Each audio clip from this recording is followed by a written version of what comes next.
We sit down with some serial entrepreneurs today. Hemper, man, we learned so many lessons and so much knowledge about international business, developing products, forethought when you're taking a 2-year lead on product development. I mean, just really cool shit. Whether you're a grower, doesn't matter, nationwide, growgeneration.com, grow stores everywhere nationwide. Go on the website, growgeneration.com, get hooked up with drip hydro nutrients. And if you're a grower, you gotta check out how Faven under canopy lighting is changing the game. Raw rolling papers and also Hemper, they're sponsors, but we get you hooked up like family with everybody. Just go to fsotd.com, get the newest discount code, get hooked up like family. Let's roll up, let's get into it. Company started about 10 years ago. The concept was basically like a discovery outlet for smoking accessories. 5-10 products every month. It's curated.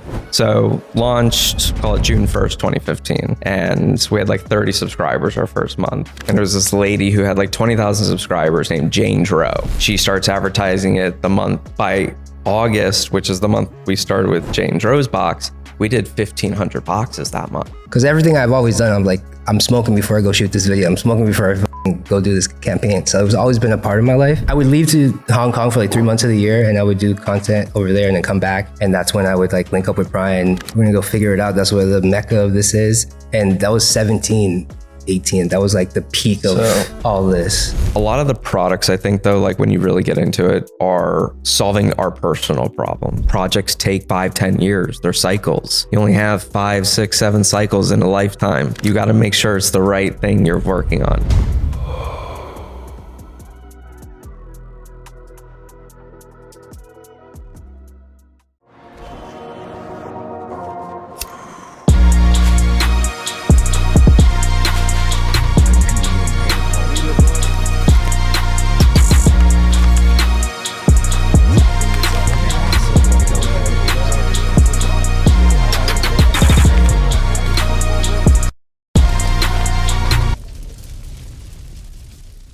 First Smoke family, we've already lit up. We're already having a blast in here. We've already been cutting up the convo. This is one of our new sponsors, Hemper. You've seen some of the products on set. I know you've been on their website. We got the homie Bryan, the owner, and Ty from Hemper on today. Yo, welcome to First Smoke of the day, fellas. Thanks for having us. Thanks for having us. Homie. We lit up the 710 labs. We're rolling up some Hemper. You've been taking dabs out of some of the new rigs. Yes. You guys are one of the new sponsors. Welcome to family. Thank you. The First Smoke family. I mean, now you guys are locked in, dude. Yes. There's no getting out. How did this come about, man? Because Hemper blew up.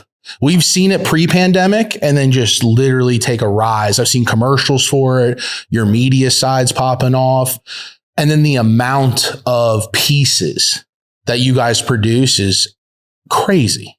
Yes. We produce a different piece every month and we've been doing it for 10 years. So it's been a different campaign every month, basically, different piece every month. And recently we've been doing more family. So it started with just a piece. Now it's a whole family. It's a lot. And we're doing, so it's 5 pieces a month now. So 5 pieces times 12 times, the months of the year times how many times we've been, it's a lot of stuff, but coming out with it, I think it's the fun part of it. And I will let Bryan talk about like how we started this all, but because where it started from and where it is now is a pretty crazy journey in the last 10 years. Mm-hmm. So yes. So basically company started about 10 years ago. Originally, the concept was basically like a discovery outlet for smoking accessories. So there was no like online service for this or, blog or, forum or whatever it might be. And so the idea was, a box filled with, 5-10 products every month. Don't have to think about it. It's curated. Full of essentials that you would run out of. And like, not everyone lived next to a smoke shop. And it's a weird experience going into a smoke shop. It's especially back when you couldn't say bong. They would like yell at you. Yeah. If you said the wrong word. I remember prepping homies. Yeah. Yes. Because we would really want to go in and get a rig and you'd be like, yo, listen, don't fuck it up. Yeah. Right. Like, because it's so easy to slip up. Don't say we're going to smoke weed out of it or like, yo, we should roll up the blueberry in that or, Yeah, it was a weird experience for a while. It was almost like hush hush and you're spending a bunch of money and Everyone there smokes weed. Yep. Yes. It was a weird experience for a long time. Yeah. And so you guys birthed out of that. Correct. Yes. So it was, I graduated, I went to GW. I'm from the East Coast originally. So graduated like May 18, 2015, last semester of school. Instead of taking all my finals and doing homework, I was building the Shopify website and trying to figure out, where to buy smoking accessories from. And I was actually buying from HBI Raw. Shout out to Josh. We were basically curating this box, and there were already 5 other companies doing this, but it was nothing that I would have like bought into per se. And, no shade. Most of them aren't even in business anymore, actually. But like Burn Box or 420 Goodie Box or, Stash Box or whatever. It's like, I could never see myself going to my home and be like, dude, check out my Stash Box of the month, or my Burn Box, right? So the idea was like a cool kind of Supreme streetwear-ish vibe of what smoking accessories could be, right? So launched, call it June 1st, 2015. And we had like 30 subscribers our first month. And it was like all third-party stuff. So we didn't make anything, obviously. We just bought mainly from actually Raw was a lot of the products in it. But it was like, we didn't know that we couldn't have blunt wraps in there. So it was like a curation box exactly. of products that you're like, if I was a smoker, this is what I want to get it for like $30 a month. Okay. $29.99 a month. Yeah. Yeah, You here's would some get- essentials So and like I was some like- stuff that you didn't know about. 2015 was a big like subscription economy year. It was like Dollar Shave Club, Birchbox, all these different The companies, book right? club. Yeah, exactly. Yeah. So it was like Birchbox for stoners. Yep. Right. And so we took $1 a day. You can get all your essentials: a pack of papers, a lighter, blunt wrap, a glass piece, cleaning gear, And not have to go anywhere. Exactly. And so after about 2-3 months, we launched. I saw that Burn Box actually was advertising with a YouTuber, and they were doing unboxings. And there was this lady who had like 20,000 subscribers named Jane Dro. Okay. And shout out to Jane Dro. And I said, I'm like, they're having her unbox and there's crazy amounts of views. And This is when YouTube was friendly. yeah. And I messaged Jane and I said, hey, Jane, how would you like to curate a month? And we'd call it Jane's Box. Right. And she goes, oh my God, that sounds awesome. I'd love to do that. And we were like, okay, how about $1 a box? Sure. Yeah, that sounds great. Right. That was kind of the economics behind it. Right. And so she starts advertising it a couple months before and the customization, you see the box today, it's all printed, right? This was a stamp we bought from Uline that said like Jane Dro approved. I know what that's like.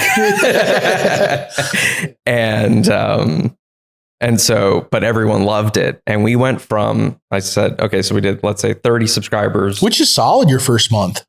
Yeah, 30 Not people. bad, Yeah, bro. no, not bad. 30 subscribers that month. We probably had like maybe 100 something the next month. But by August, which is the month we started with, we did Jane Dro's box. We did 1,500 boxes that month. So the snowball effect started happening really quick. And so And what's in the boxes at this time? At that time, like, back then, Yeah. it So- wasn't even a bong. It was like a little pipe, bubbler, like a small bubbler. small little bubbler thing. It was like a pack of Like a raws or a hemp pack of OCBs or something, some filter tip booklets, a lighter, Quick, maybe. hemp wick, probably like a zigzag or like a switch or blunt wrap or something. But people are getting put onto hemp wicks through you. People are getting Yes. put onto. What's the most successful version of this that I've seen is the one that's like obviously like the sodas from Japan, Yes. and then it Yeah, comes yeah, with the like Munchbox. Yeah, Munch to where Pack. those blew up. Like I mean, Yes, over right. like just that's okay. That makes total sense. And so 1,500 boxes. Yes. And so she's like, hell yeah, let's go. Let's tune Yeah. this thing up. Yeah, exactly. So, and we didn't realize that it was going to go that crazy either, obviously. And so, but kind of backtracking a little bit just so we can get into how Ty and I met, or Yeah. how we met Ty. So I started the company with my college roommate RJ and his buddy Henry. And Henry smoked, and RJ didn't really smoke. So when I was pitching RJ the idea, I was like, yo, we need to do this Birchbox for stoners. It's going to be awesome. I'm telling you, let's do this. We got nothing else going on. And so RJ was like, this is stupid as shit. And It fell on deaf ears. Yeah. And Henry was like, actually, that sounds kind of smart. You know, we should do that. And RJ was like, really? And Henry's like, yeah, let's try it out. We, got the boxes and everything, whatever. And so the 30 subscribers, we go up. I was in DC doing like website, social media, all that at first. RJ and Henry were up in New York, and they were doing like the fulfillment, and Ty's not in the picture yet. Okay. And so, and Henry and RJ are up in New York. We're shipping out of the warehouse, and RJ's doing like supply chain procurement and all that shit, right? And so, anyways, we go up to New York, we pack our first 30 boxes, we go into the city, and there's this underground delivery service called Gotham Express. Okay. And Henry's like, dude, we got to order this thing. It's sick. The guy rolls up. It's a Pelican case. He's got all these jars. It's dope. We're doing it. So we go in, we order, The guy comes. This guy rolls through. How do you order though? You call like it a was number? on Wicker at the time. Oh. Yeah, It's like a disappearing messages. It's like what's the other one? What's the other? It was like Snapchat. Kind of. It's like Telegram, or what's the other Wicker? Signal kind of. yeah. So like one of those, and you literally message them and they hit you with a menu. It's actually owned by the FBI now. Yeah. Oh Lord. Yeah. Don't message them. So, we like get whitelisted for it. It was like very full referral, but like whitelist. Yeah. Like it was close. Bring the goods. Yeah. Yeah. You hit a dispatch, and then they hit a biker, and the biker comes to you. Yeah, so the biker rolls up, and this guy's like, "Oh, what's up, dudes?" And he rolls up and opens his Pelican case, and he's got these jars, and it's like basically like it was pop tops, but it had this like artwork on it, and had this whole description of the strain, the THC content, all this stuff, and it was like if it was like a Bruce Banner strain, it'd be like a picture of the Hulk on it, right? And I'd be like, dude, this is fucking dope. Like, Dutch Treat, it was like little Bo Peep, like little, just sick shit.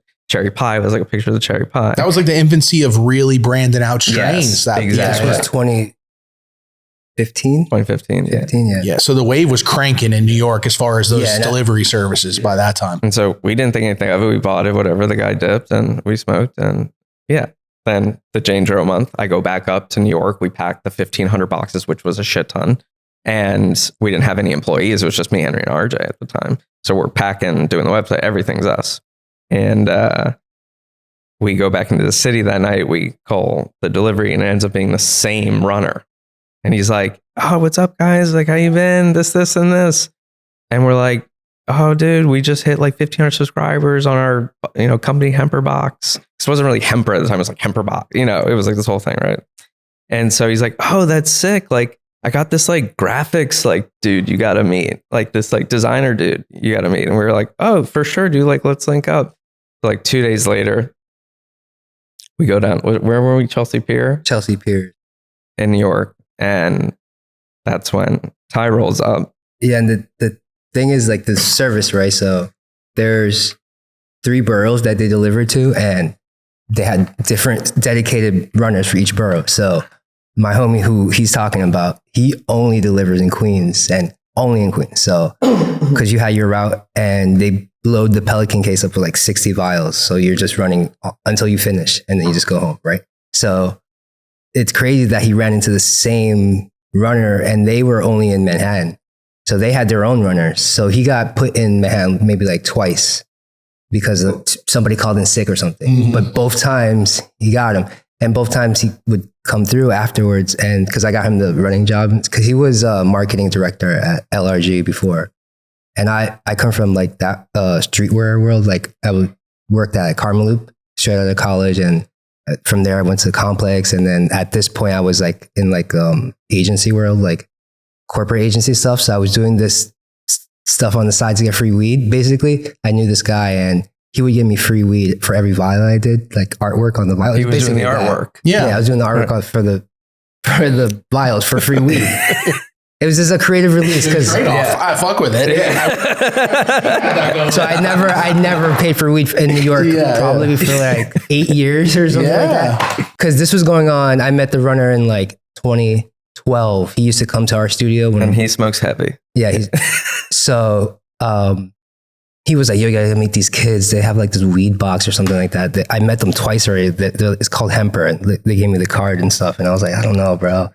I don't think because we're like running a side agency. Because I'm working at the agency during the day, but I'm working on like corporate, like Capital One and Geico shit. So I'm like on the side, I'm like, damn, can we find some like other stuff on the side, bro? Like we can't like find some creative stuff.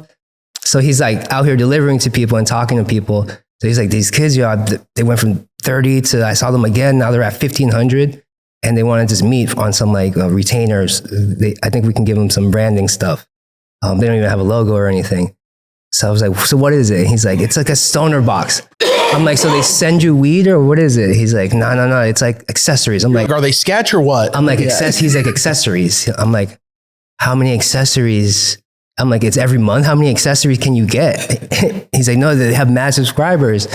And they do like these guest curator stuff. They have this one lady, he showed me the YouTube video. I'm like, that's pretty smart, but is there anything else? And we looked up the competitors and stuff. I'm like, all right, let's meet them. When's the next time they're here? And that's when we met at Chelsea Piers downtown. They were doing some other stuff at the time, another trade show. Cultivators, Under Canopy Lighting is changing the game. And with that, Faven Under Canopy Lighting. They're one of our premier sponsors, and it's a brand we truly believe in. If you want to check out favenlighting.com, you can get all the answers to what Under Canopy is and is how it's changing the game. And guess what? You're family. So we hook you up. The code is FSOTD, and you get hooked up with Faven Lighting. They put together a full layout of how you would set your facility or grow room up using their Under Canopy lighting. Whether you're using CMH, double-ended, fluorescents, LEDs, it doesn't matter. Faven Lighting has you covered. Go to favenlighting.com, use the code FSOTD, get hooked up, and change your grow game. Come on, cultivators. Yeah. Or something else. RJ and Henry both have like family businesses. So they were doing like, they have like garment businesses and they were like selling rice and dog food and all this random shit. So after college, I didn't have anything going on. So I was like just helping RJ like do random shit. And then while I was trying to come up with an idea to start. I met you were like 23 when we first met. So I was like, all right, let's sit down with these kids, see what's up. And we ended up taking on a retainer with them. But I had a day job and they were like coming up. And it was like, I was still in Brooklyn. He was in DC still. And it was like maybe 8 months of that, like me going to DC, him coming to Brooklyn. And I eventually left my agency job in New York and I went to Hong Kong for a little bit. I was doing a lot of like stuff for Hypebeast. And I was doing like Adidas campaigns. I was taking global campaigns and translating it for that region. So I was on set and Bryan would be like, yo, can you make me an ashtray? And I'm like on set with like 50 people. Like, you're like, yeah, I'm talking to Kanye though right now. Hold on. Yeah. Holy shit. Like legit. Like, no, I know. I follow that type of stuff. He's like, I can send you like $50 for this. I'm like, no, it's fine. So I'm like on set doing like this as like a passion thing. I'm like the last 8 months doing this with them. And it's like, they are growing and it's like kind of fun because I like smoke. Because everything I've always done, I'm like, I'm smoking before I go shoot this video. I'm smoking before I fucking go do this campaign. So it's always been a part of my life.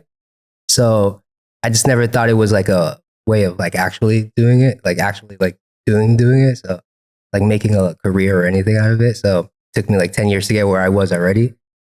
And at that point, his lease was about to end. And I was on his couch one day and he was like, you should just join me. I'm never going to get any part of it. It's true. And he's like, just come run this with me and see what happens. Well, I might move to New York. I might move to LA. Like, we'll make this happen. And that was what, 13 months into the business or something like that. What year was that roughly? 17? Yeah, 17. 2017. Yeah. And so you were already taking your journey into creative design. Yes. If you don't mind, like, bro, where does that start for you? Because that's a crazy path. You just talked, and your boy delivering weed was working for LRG? Yeah. I mean, New York, you meet a crazy. But Everyone's got 4 hustles. yes, no, legit. No, I know. I know those guys. I'm like, what? I mean, I went to School of Visual Arts in New York. It was on 23rd Street, and I was there for maybe 8 months, and I got offered a job at Karmaloop because my brother was a videographer there. So they used to be an e-com site. I think they still are an e-com site. They're up, but they were like the first e-com site for streetwear. So if you were on Karmaloop, you were like the shit, right? So if you were an up and coming brand, you wanted to get on Yes. Karmaloop. They broke brands. Yeah. No, yeah, we had Broken Promises on. We've had So if you were on Casbah and you moved up to the main site, that was the mission, and they would charge you a lot to be on there. But yeah, so I was there as a graphic designer, and they opened up their New York offices because they had the Boston office, and they opened up Karmaloop TV in New York. And Pharrell was creative director, and we were supposed to like get this whole network, and Diddy got it instead of us. So we were there doing all this TV content, music video content. So we would get the rappers in, they would wear the clothing, like Crooks and Castle would sponsor the video, and that's how we would make money. And then you buy it on Karmaloop. So it was like learning all that stuff from seeing how you can make money off of like different things like content, clothing, and then also running like a campaign through all that stuff. So they were the first ones to do like videos sponsored by clothing, but like you can get the clothing afterwards, like, and the brand would pay for it. So everybody wins. And this was like early YouTube days. And then they brought in this director, Show Me, and we were doing like really big videos and like Pharrell type videos. And we were doing like $30,000-$40,000 videos. Like we did a lot of ASAP Rocky's first videos. We did Work video. It was like $50 that he paid us. So we broke a lot of that. And then Karmaloop TV shut down afterwards because it wasn't what we were doing. It was the business side of it, because we were like a satellite office in New York. So I was going out of New York and like trying to figure out like, what am I going to do after this guy? I didn't finish school yet. So I went into the agency world, like the real agency world, and like trying to like freelance at first, but then it's tough freelancing in New York. So and then is that how Hypebeast then came about? Was freelance work? Yeah, freelance work for Hypebeast. Yep. Just doing like one-time gigs, because my brother worked there because he was a videographer at Karmaloop TV, and they transitioned to Hypebeast because they were doing the same like type of content. So if you were a brand, you wanted to get posted on Hypebeast. So Hypebeast was like, all right, we'll make your content for you because what do you want us to post? Like, you don't have any content, we're just going to pull these photos. They started providing the photos, but it doesn't match the site's aesthetics. So you might as well get the content made for you. And then that's why 101 Media Lab started. So they made the content for you and they posted it. It was like a package. So we were doing a lot of content. We were doing through Hemper, remember, in LA, some of it too. And I was going back and forth doing a lot of work with them in High Snobiety. And at that point, Bryan's like, yo, I'm moving to LA. Are you going to come or not? And I think I was like in Brooklyn at that time. I would leave to Hong Kong for like 3 months of the year, and I would do content over there and then come back. And that's when I would like link up with Bryan, either go to DC and he would come back to Brooklyn, or I would just like work remotely. But I was like, I don't really have any ties in New York. I've been living here for like 8 years. I never thought I would move to the East Coast. I always wanted to get to New York. And once I was there, I was like, I'm here. So Bryan's like, I'm going to New York. I'm going to take Drew and Elliot with me, and we're going to go figure it out. That's where the mecca of this is. And that was 17, 18. That was like the peak of all this. 16 months into the business, we get an email from someone named Rama Maya from Green Street. And I go to the guys and I said, yeah, love Rama. Oh, passion. I love his passion. Yeah. Our first and loudest supporter back then. Loudest supporter. And so he goes, yo, you guys need to come out to LA. And me being from the East Coast, I was like, going out to LA? That's crazy. And meanwhile, you're in New York, or like, in DC too, which is still a great, I mean, if I was going to leave LA and go somewhere for cannabis, DC would be at the top of my list, bro. We've been all over and I was blown away by DC. Well, I'm like, yeah, there's 5 states. DC's clean as hell. Yeah. That's what I've Very nice. Feels safe. I went to school there for Yeah, it was nice. cool ass city at night, dude. And people are like, there's a lot of cops in this. I'm like, all right, yeah, welcome to fucking growing up in Florida. Right, yeah, like you exactly. can navigate that if you know what There's a you're. lot of cops. That's literally what everyone tells me. It's like, damn, it's like, yeah, but it feels safe. Every city. It's weed. Come on. Right. But so he gives you the ultimatum, and you're like, I need to make. And what a resume, though! I fucked up though. I just like gave it all out. Unbelievable resume you had going too, though. That's sick. It took a long time. Yeah, I was doing a lot. Between the transition of him stopping his like agency work and going to work for Hypebeast, we like stopped working. And I was just like, he's the guy. Right. And so I was like, there's no way we can't see out this journey without Ty. And so I was like, whatever we got to do, we'll figure it out. And so we, fly out to LA for the first time, and we're like, we go see Rama and Josh and Darren Romanelli at the Pancake Epidemic and over, on Wilshire or Miracle Mile. And we were like, this is the coolest fucking place ever. Holy shit. I'm in Hong Kong. Like, who are these guys? You don't go to no agencies. There's no weed agency. That doesn't exist. They're going to take your money. This guy doesn't exist. Rama, he only has one name. Meanwhile, it's like Gary V behind it. Like it is. Right. And the idea was definitely there. Yeah, but I had no idea. So I'm like, because I'm over there. I'm like, I kind of want to be over here, but I'm here. But like, I want to be there. I'm like, don't sign up for an agency. Don't do it. But he's like, you're not here though. I'm like, you're right, but I want to be there. So we end up working with Rama. And so like a month later, I give him the ultimatum. I hit Rama. I'm like, yo, what if we moved to LA? Like, where would we live? And he like sends me a photo of like this house. And he goes, live here. I live upstairs. I'm like, wait, what? Yeah. Pico Robertson, Holt Street. And so Rama and I, we were actually neighbors. He lived on top of me. And This is so crazy because I had a meeting with him today and I bring it up randomly. That's so wild. And for everyone listening, Rama from Hall of Flowers, I mean, OG. Partners with the guys from Agenda Trade Show, Liberty. I mean, just really badass in the cannabis space, produces events, helps brands. I hosted a panel in Vegas with him. Badass guy. Really cool, man. But yeah, that's hilarious. So man, what a good mentor, someone to have around, even just for energy and knowledge and infectious. And he was doing so much at the time. Like the Green Street office was amazing. Yes. Because when I finally got to LA, I'm like, this is different. This is really fucking cool. That building was amazing. Yeah. So our office was in the 10th floor of that building. Yeah, so I said, fuck it, we're in moving out to LA. As the Green Street building. Ty came out. We left Boston Freedom Rally.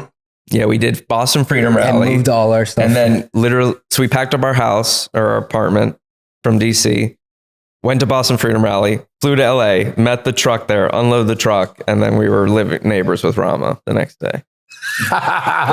Welcome to LA, boys. Yeah. Let's go. And I moved Bryan in, and it was like a week, and then I'm like, I'm leaving to Hong Kong again. And he's like, what do you mean? I thought you were moving here. I'm like, one last trip. I gotta do one last. And what would you do? You'd go out there and shoot freelance content, or you already had jobs lined up? No, basically they would take a global creative that Adidas Originals would do, and they would need to translate it for the greater China market. So Hong Kong, Taiwan, South Korea, Beijing, Shanghai, those markets, because you can't just take the content one for one and copy in that market. You kind of have to translate it with their if you're using Rihanna hair, you got to find the equivalent of Rihanna there and put it in that campaign in the same way and shoot it over there.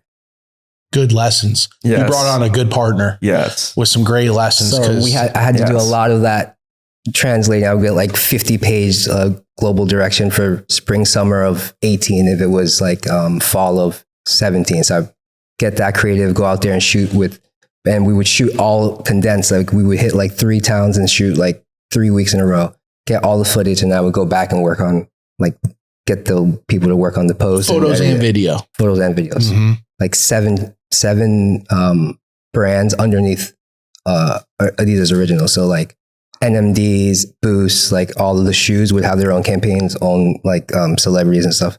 But sometimes it would be hard because over here there'd be like 15 celebrities running through Central Park, and over there you can't really like shoot celebrities like that because it would be crazy. And there's like mobs. When we go into the studios, there would be like 4 or 5 mock vans because these guys would leave, and there would be people there waiting. It was like a 9-hour shoot. They were waiting all day for them to come out. So Picture like K-pop bands. yeah, like that, Right. Like the Beatles. Yeah. And over there it's different. It's like they really do worship the celebrities like that over there. So you can't just one for one take that creative. So I would have to like, okay, maybe they don't run through Central Park. Maybe it's like a green screen. We shoot in a studio, and then we can do this, and that. So they would depend on me to translate that. Creative director. Yeah. That's a creative director role at that Freelance point. creative director, yeah. Wow, what a great resume. So I did Again, I'll that say for that. like 4 A lot of seasons. divine intervention. But I did it for 4 seasons. But like it was, again, the whole time I'm like, wherever I am, I took weed to China. I'm smoking in Beijing. I'm smoking in the LA. It was. Any close calls? One time, because they booked all the flights for me, and it was like, be like a 7-week like stint, and so there was a lot of itinerary. And one time I fucked up, and I had the thing in my check bag because I didn't know we were just stopping there. It was a carry through, so it was going through Beijing, and they had all the bags out, and the dogs were out, and it was fucking China. So I'm like, I had it in a hard drive. I would take like 7 joints with me for the 7 weeks, and like. And it was pretty scary, but I would also find weed there. Like in Hong Kong, I had a guy. In Tokyo, I had a guy. That sold weed. Yeah, it was like wow. 90 or to like 120, like an eighth. It was expensive. Was it grown there or was it import? It was probably grown there. Really? It was, Even it doper. was sad looking. Yeah, I don't care though. That's cool as Like shit. Yeah, Chinese Hong Kong. Yeah. But it was not that good. But even there, trying to find raw papers there, it was tough. I had to go to like some weird places to find papers in those places. First Smoke family, we're a grow generation where we get hooked up with grow supplies, trap supplies, lighting, nutrients, whether you're cloning on a Sunday or whether you're trapping on a Monday. It's growgeneration.com. Stores also nationwide. But if you want to get hooked up, we have a code. It's our family code. It's First Smoke 10. No matter if you're in store or online, you get hooked up like family, just like we are. Growgeneration.com, grow stores nationwide. No matter the style smoker you are, Hemper has you covered. From unique glass and smoking accessories designed right here in the US, I absolutely love this discreet battery. Super cool. They have a subscription model and a huge website with unique products, smoking accessories designed for the everyday smoker just like you. So all you have to do is go to hemper.co, use the code FSOTD, and get hooked up with a new rig, a subscription box, smoking accessories. Hemper has you covered. Hemper.co. Let's get back into it. Were some of the celebrities or influencers, you could say, were some of them smokers as well that you would run into or no? No, right? So I couldn't like smoke out openly. Here with hypebeast and stuff, yeah, I did a documentary for High Snobiety called High End. It was this like early days of like high end luxury brands. So here it's open, but over there now. But it's funny because the crew over there in Hong Kong, they were always like, yo, can you bring us gummies when you come? I think they were booking me the last 2 times just for me to bring them like gummies and shit. Like, hey man, we have a project for you again. Yeah. But make sure you bring the gummies though. Yeah. Wow. But what a cool place to be dropped in and to have to be creative in different environments and learn on the fly, shoot on the fly. Did they give you a budget or did they line it up? Yeah. They would give me an all-in budget and stuff. Very cool. I never worked over there before, so like their money's different. So it'd be like, it's like in the thousands and stuff. So their denominations go from, it's really weird. So like $1,400 for a t-shirt, but it's really like $60. Or something. Like that's not the conversion, but it's kind of like that. So you're just like, I'm living over there, and the first time I went to China, it was like the first time I felt like I was in a different country because everyone literally looks exactly the same. Like it's at once though. It was because anywhere you go in the US, everywhere you go in the US, there's at least a little bit of a mix. Yeah, it's a melting pot. Yeah, this was very like it was like kind of glaring. Like it was like whoa all at once, and there was a lot of fucking people at once. Did you speak the language? No. Okay. No. So that's even tougher. Man, they would like talk to them. I'm like, I'm not Chinese. I'm sorry. I'm not being a dick. Do you know English? And they're talking to me in Chinese. I'm like, I'm not. So. Next. But in Hong Kong, where I was based, where Hypebeast is based, they speak English. So yeah, everyone in Hong Kong speaks English. Let me ask this: dopest shoot you ever did, where you were like, I can't believe I'm actually on this project. At Karmaloop, we did a lot of cool shoots because we did a lot of music videos back then. One time we were on a shoot with Lil Wayne, but he came down. Like we were there for like 12 hours waiting for him because he was upstairs. And when we finally came down, it was like a green screen shoot. And then the entire time he was like a little bit off the green screen. And the show me the director didn't want to tell him. I'm like, just tell him to move over, bro. You don't have to fucking deal with this afterwards. I'm going to have to deal with this afterwards. We already set up this green screen. Just push him over a little. And he didn't push over. So like I had to rotoscope his hand. Like this was off the green screen. So if he was just on the green screen, you just click literally a one button and it's like Kita. This guy's arm was just off the thing the whole time. So it was Champions, Kevin Rudolph, that song. We did the video for that. So they would pay Karmaloop the money and that was our salary. And they would go out and basically just pitch music videos through clothing lines or through Show Me, the director. So he would bring in videos through his network. And for a while it was good, but it was just us in New York. Just like the 9 of us fucking around making music videos, but they were actually running a business in Boston. So we had no idea what that was. We were just a satellite office. So we were just like, I got to do a different job every day. So one day I was shooting a video. The next day I was doing like art directing for something else. The next day I was designing a shirt for, so I got to do, they really didn't keep a daily track on us. So we did whatever the fuck we wanted. And that's how I met the dude who started the service that he went to, because he used to deliver to us for, what was that? Something Jet. It was another one of those delivery services. I think it's Private Jet. And someone at the office would order it to the office? Yeah, and he was a runner. That's dope. And then, so I got to know the runner, and I always get to know the runners, always tip the bartenders. So he would come through a lot, and I'm like, bro, you can you can bag up here if you want and stuff. Like, because he asked me one time, because he was in New York. No big deal. It's, Karmaloop. Yeah. But we had like an office in Soho. It was 456 Broadway. We were on the 3rd floor, and it was just us in basically a long apartment building. And we would shoot there also. So he would come there and bag up. And he's like, bro, I think I'm going to start my own service. What do you think? I'm going to call it like Gotham Express or something like that. And I'm like, you should do that. And you should also do like, I'm just like throwing him marketing ideas. You should do every 10 files free. And you should like do this, and you should brand it like this. And he's like, what do you think if I should put like all this information on it? He was the first guy to tell me about like CBN, THCA, like all that stuff. He's like, put that on the file too, and the percentages every single time. I'm like, you think people will care? He's like, no, put it on the file and put the description.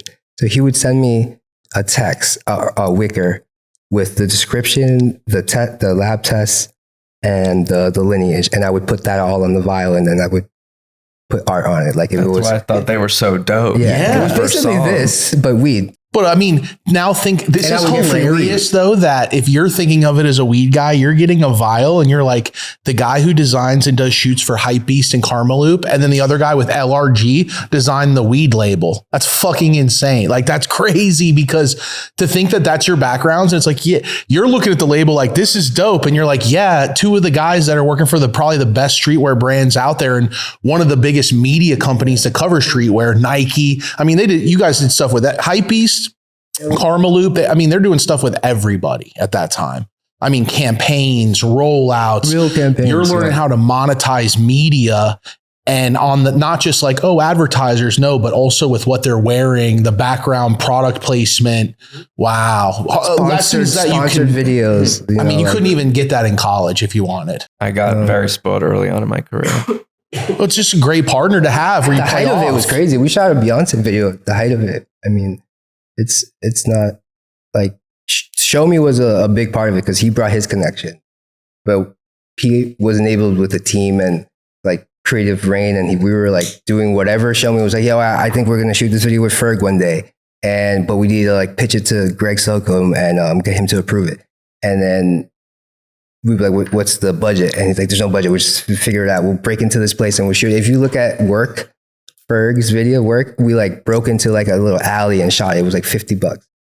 And then from there, like we kind of grew with those guys up. And then they were across the street from Rocky lived across the street. He lived, I think across from us on top of the Bose store. And we were in the studio all day long. So whoever would come through, we had a lot of people come through the studio. It was kind of one of those places.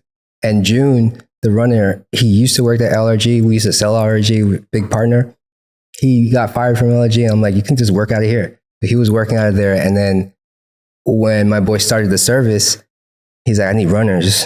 He took some from private jet, but June was there all day. I'm like, you should just go run for this guy and like get cash. So you get like, I think $10 a vial. There's 60 vials. You could leave 600 cash every day. If you do it every single day, 6 days a week.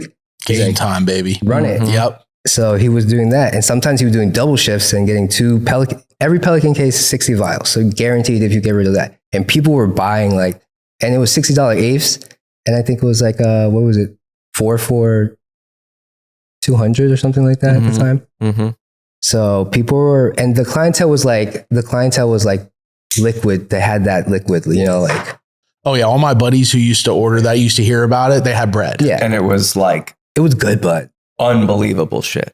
he was getting it shipped from like, and he was the first one to tell me like, this is like, Stony Girl Gardens. They like the first lineage of like Girl Scout cookies. And he would like put me onto it. I'm like, really? Like, cause before that I was like buying from the plug, and the plug changed wherever city I was, you know, like $200 ounces, shit like that. Like I wouldn't, you know, I'm not buying from the dispensary when it was first happening.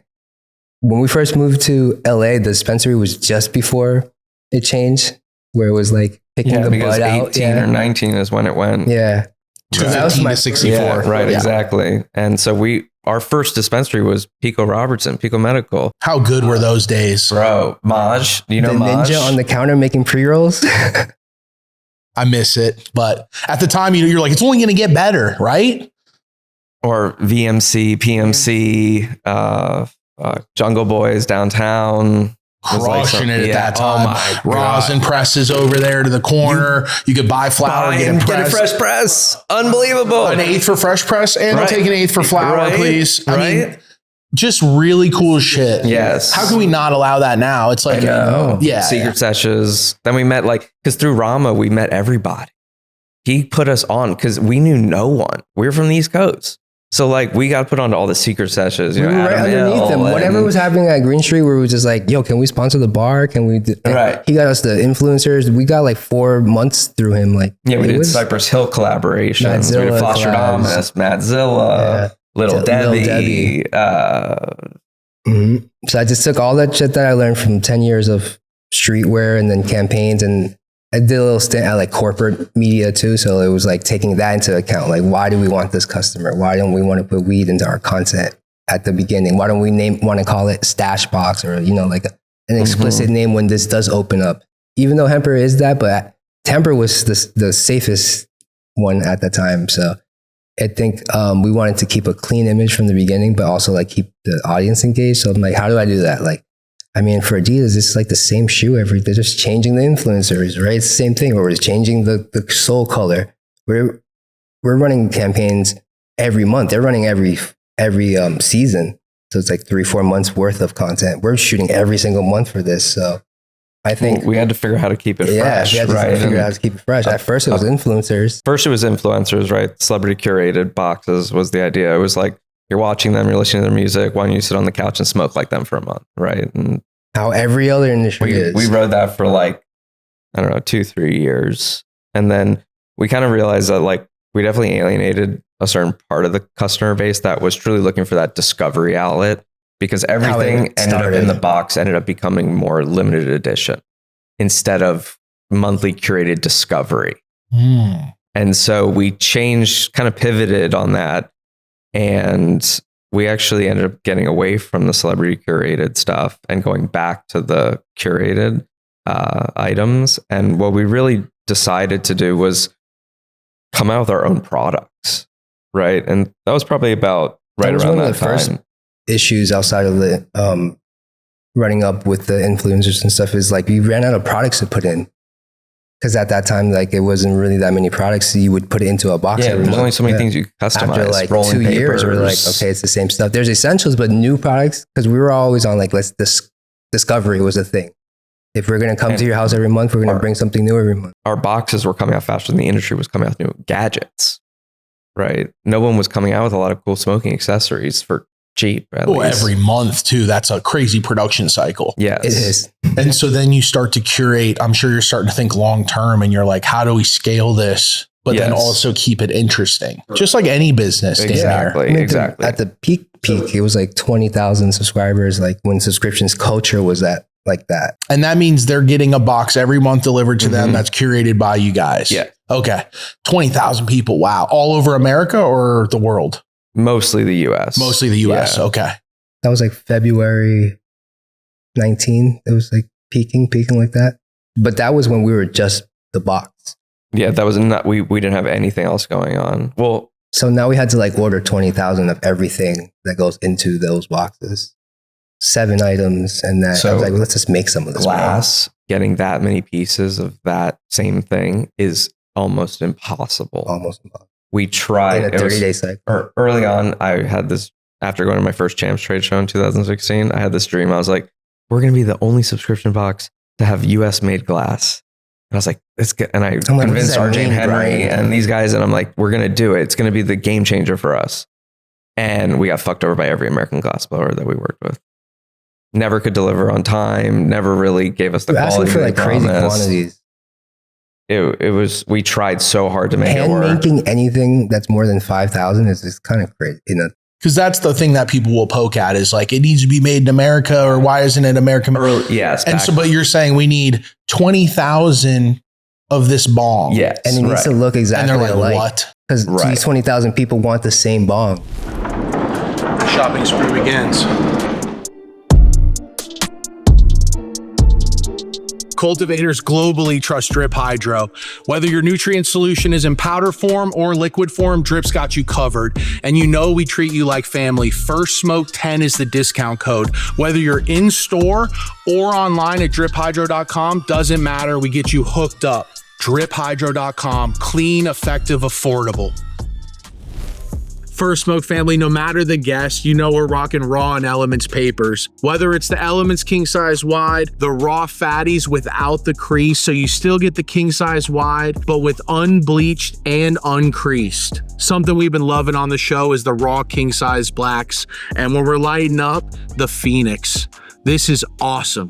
Flintless residue, windscreen with a poker. No matter what products you like from Raw, you can check out genuineraw.com and that gets you to all their affiliate links to purchase these products direct from them to make sure they're raw authentic. Genuineraw.com, First Smoke of the Day sent you. So you need like one manufacturer for every month because only a manufacturer is going to take 3, 4, 5, 6 months to make 20,000, you know? So that became a challenge for us, right? And then we also obviously diversified on to the B2B side of things because we kept getting asked, hey, can I buy your stuff for my smoke shop or And then this it or became that? bigger naturally because as the subscription died down, we still have to order 20,000, expecting for the next month. So if we're 20,000 this month, we have to order maybe 21,000 for next month because we're projecting up. If it doesn't go up, we still have 20,000 of those pieces. So we got to sell to some smoke shops. Because at first it was kind of like, you don't have to go to a smoke shop. We're going to come to you.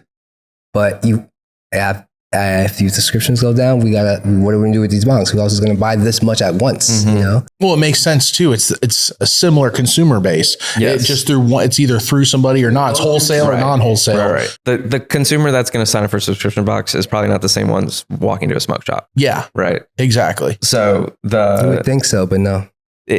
So we started the B2B side and we started developing our own products. And that's really where I think things took off on the B2B Yeah. side for us. It's when we wanted to show consumers that, you know, for stoners, by stoners, actually like functional, usable products, not bullshit tchotchke gadgets, right? Things that, you know, you look at and you're like, wow, that's super simple, but that's awesome, right? Or, you know, we do, you know, our own themes now for the glass, you know? And so I think that's really what's separated us from a lot of different, I guess I don't even know if there's a few other subscription box companies. I like the out there. products too. Like I really like the lighter. Yep. That opens up and you can, it's a cart thing, right? Oh, like yeah, I yeah. like some of the stuff that's like for hiding product or Yeah. that's kind of inconspicuous, I guess would be Yeah, the best yeah, way yeah. to put it. Like that's what I gravitate towards, but I'm also an older smoker where Right. Yeah. most of my smoking's done in front, like, yeah, fuck it, I'm smoking, or it's done way under where I'm at like a UFC event, or I'm somewhere where I should not be smoking, and I'm like, fuck, I like a lot of your products that lean into that category. And that's where like I found myself gifting friends stuff that you had sent me, where I was like, yo, check this out. Because I was like, wow, this is really undercover. That's where it's like developed, I think, into those like nooks and crannies of your life. Like, what I need to like do this while I'm doing this, or I'm doing this. I notice I'm doing this while I'm smoking, or I need a cart like battery that hides the cart and doesn't look like a cart. Or my table looks like this after a dab sesh. So I need to organize this so it doesn't look crazy. Like, the way we always look at it is like, because it's a discovery outlet still, because we're developing new products all the time, every stoner knows 15 stoners, right? And so everyone wants to put their boy on. Everyone wants to put everyone on. Because everyone's, if you're in this, you're passionate about it. Exactly. So we constantly come out with new innovative stuff, and we get to test it to the box. Right. And that's part of the experience with the Hemper box. And we've had subscribers that have been with us for like almost 10 years from the beginning, and they on and off, or some longer than others, but they'll tell us, like when we came out with the quick hitters, we put in the box, and they told us right away, this bag is too small. Why is this way? Why is that way? So before we go to the shops or the B2B side, we refine it a little bit more. This is the customer telling us this. We're going to do, and these guys are telling us right away when this happens. The box was like an incubator for us figuring out what products will work on the B2B side. Oh, that's very interesting. So if it's something's a top seller or very sought after, of course, the whole market will respond, or most likely at least. Yes, exactly. Okay. Right now it's like 7 products in there plus the piece. So some of the smaller products is mostly our stuff now. Right. And getting to what we were talking about earlier, even though there's a market fit for a product, doesn't mean there's a market demand. And we've learned that the hard way for sure. Because after a while, we're like, we can do this. We can make a product. Like, we get the product in. It was like in our heads. Now it's a product. It's not just like out of a catalog. We designed this from scratch. Because at first we were just designing glass. And that's a crazy thing too. Because like you can think of any glass shape you want, but like, does it hit? Okay, can we make it? Where are we going to refine it here? Do we make it look less like a mushroom and make it hit better? Or do we make it hit better? And also we need to make 20,000 of these guys and also put it in a box. Art versus function. Yes. And finding a balance between art and function. And we're a business. We got to keep it under the margins, all this stuff. And producing a product that it's safe to smoke out of. Yeah. It's not lead paint or you know what I'm saying? Like Oh yeah. Because people will immediately assume like cheap or this or that. And it's like, no, it's about the curation of the product. So it's the people behind it are literally picking who they want to work with. Right. I love that you did try to do the US base. Like I love that was the thought, because I think a lot of businesses go through that. Yes. Even with clothing. Yeah. They really try hard, or they do, but they're paying such a premium that they find that their consumers like, I'm not paying 70 or 65 a shirt or a hat for 60. And people are like, $60 a hat. It's like, well, yeah, or I can go produce them. Yeah, it gets passed to the end consumer eventually. Yes. If this is going to charge me this, then I got to charge you this. Find what works for you. Yeah. But like, what's the difference of like us charging that or us taking that and commercializing it so like 20,000 people can enjoy it? If this piece is only one of one and it's $20,000, then only one dude can have it. We used to do limited runs. Yeah. So we'd make only a certain amount, sell it, and not bring it back. Yeah. We don't do that anymore because the popular ones people want, and we just want to keep selling them, right? Another great, I want to just go back to these 2 points you just made about business, because this is something now in 10 businesses in, and some successful, some not, but great lessons, great partners. 2 great business lessons you just put out is one thing was produce a product that's a cool product, but doesn't have the demand. That I think a lot of brands do. And that's like where you see the Gildan t-shirts, or you see certain brands where they end up giving away all the clothing and they can't figure out how to make money off their merch. It's because it's not connecting with their consumer base, or they're literally printing it for shit quality and no one's wearing that. So I always go back to like, I produce products that fuck it. If no one else likes it, I'll use all of it. Yeah. I'm doing it for me. And like, yeah, I think people will connect with it, but okay, cool. That's a bonus. Yep. But it's tough as a business. How do you find that balance is one thing I want to ask when you're producing a product and you're trying to see if it'll connect with the consumer, because then that leads into the second part. Sorry to ramble, but that leads into the second part of when a band goes on stage, the Rolling Stones, they want the hits.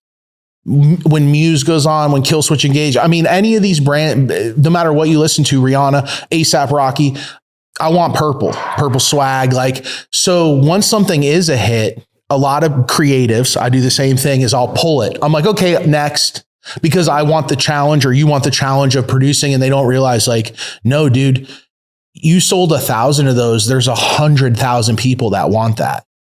There is no shame in saying, like, no, run it. Right. I think a lot of creatives get caught in this. I find it with myself. I find it with a lot of friends that will have a hit success design or something that they make product that they're like, this shit took off. And then they'll try to immediately go next, and even not continually make that, or not focus on now expanding in that. They'll go to the next thing. Yeah. I don't know. How do you balance all that? I think before the demand, it's even like, is there even a problem? Like, is this even a thing that we have to solve? Because the glass obviously is novelty. Every month we have to come out with a different theme to keep it like interesting, and it's novel, and you're collecting. It's a different type of buyer, but like something like the Isoplex, that's coming from a problem, a need of like disorganized dab sessions. I go to Bryan's house, and he's like, hold on, let me go get my stuff in my room. And he'd come out like literally 2 hands like this, Q-tips, fucking ISO and like bangers in his fingers, and like, oh, I gotta go get my rig and my dabbies now, and go back in his room and get all that stuff. And he'd sit there and all this would be out, and I was like, bro, what is all this shit? And that's when I was like, I need one little thing I can hold that can carry everything I need. Mm-hmm. So then again, problem. Do other people have this problem? Maybe. Like, do other people dab like you? Yeah, everyone dabs like that. You need all the shit to dab. Then everyone has this fucking mess? Yes. Okay, there's a big enough problem. Let's try to solve that with a product. And then we make the product. Does it solve a problem to us? Okay, it solves a problem to us. Let's take it to the box. Let's see what our truest critics think. And then if they give us their feedback, then we take it to the B2B side and our website, and that's really how we attack it. I like how that's different segments of products, because that's why I think people try to maybe like pigeonhole, similar to what you guys like, oh, it's glass. It's like, no, that's what I found really interesting when we started talking, and I started to see more of the expansion of the curation of everything, and then also the inventions, that I was like, oh, this is just like everything for every smoker. Like something like this. Exactly. That was forever lived in a fishbowl. Why? Well, even just the packaging on that, where you can pop them out, this existed somewhere else. Or just, this silhouette existed for gum forever. But why does this still sit in a fishbowl at every smoke shop in the world? And so for people listening and not watching, it's glass tips, but it's almost in like how you would do Benadryl or Tylenol, and like it's not touched. No one's ever touched this before. Like no one's had to put it into that little vial. And you take out one at a time. You can even clip it off. No, very cool, very thought out. Like I was telling you before we got on here and off the mic, that like the smoke buddies, where you can blow smoke into it and literally nothing comes out the other end. I was like, I'm so blatant with shit, and we live in Cali, but I'm like, certain people in my family, let's say, that I was like, oh, and they only hit vape pens and shit, but it still smells, and they got kids or they got really high end jobs that it's still not cool. You can get smell death for sure. Oh, dude, for sure. And then even just they're around enough people where it could very much hinder their professional career. Totally. And so when I brought that to them, they were like, oh, and I was like, no, for vape pens, and then you blow it through. And they were like, oh, where I just thought, wow, what a cool thing is that it's curated for every smoker. And we didn't just buy that filter and put it into a silicone sleeve. We developed that filter because there was a problem. What's the problem with there's already a solution for this problem. What's the problem with that solution? So other filters get wet and like it can cause molds or like moisture buildup and stuff like that. So we're like, let's put dry particles after the HEPA filter. Like things like that. Like we're developing this from the ground up, and it takes a long time. Cannabis is oily resin. It gets different smokes. Yeah. If you're dabbing, it's a different smoke than if you're exhaling a bong rip. If you're smoking a blunt, then it's a different smoke that you're exhaling that than a joint. Like it's different heaviness of smoke, different thicknesses of smoke. Yeah, I think our biggest problem is we moved to the next product before we've told the world about how awesome this first one was. And I think a lot of our creative style is we just get so excited about the new juice. It's like the nature of our business, because it's so cyclical of the monthly subscription, and we've been running every month. Like every month is a piece. But So what we were chatting earlier about is nobody bats 1,000, right? Nobody So bats we 1,000. come out with products like, I mean, we had we tried launching a CBD brand in 2018. Rebel CBD. Rebel CBD. Shout out. RIP. When the market was booming on Yes. CB Flow Canna, I mean, you got everybody Exactly, out there. right. Yeah. And we probably, sunk $250,000 into that project, right? And We've come up with glass lines that have not worked. we had and, multiple glass lines that didn't work. And I think a lot of the products, I think though, like when you really get into it, are solving our personal problems. And I think other people talk about this, when you solve a problem for yourself, sometimes it's big enough problem where it's helps a lot of other people too. Because if you're dealing with it, most likely someone else is dealing with this. And we kind of look at the products like that now, right? With our hemp rolls, with the pre-roll, with the glass tips there, not many people can roll a good blunt. It's hard to gut the With the blunt, glass tip roll it. especially. Yeah, I get past some crazy looking shit sometimes. Yeah, exactly. And so, for you to just be able to buy your eighth at the dispensary, grab a pack of that for $2.99, whatever it is, and roll, basically stuff your own blunt, right, with a glass tip. It's an awesome experience, right?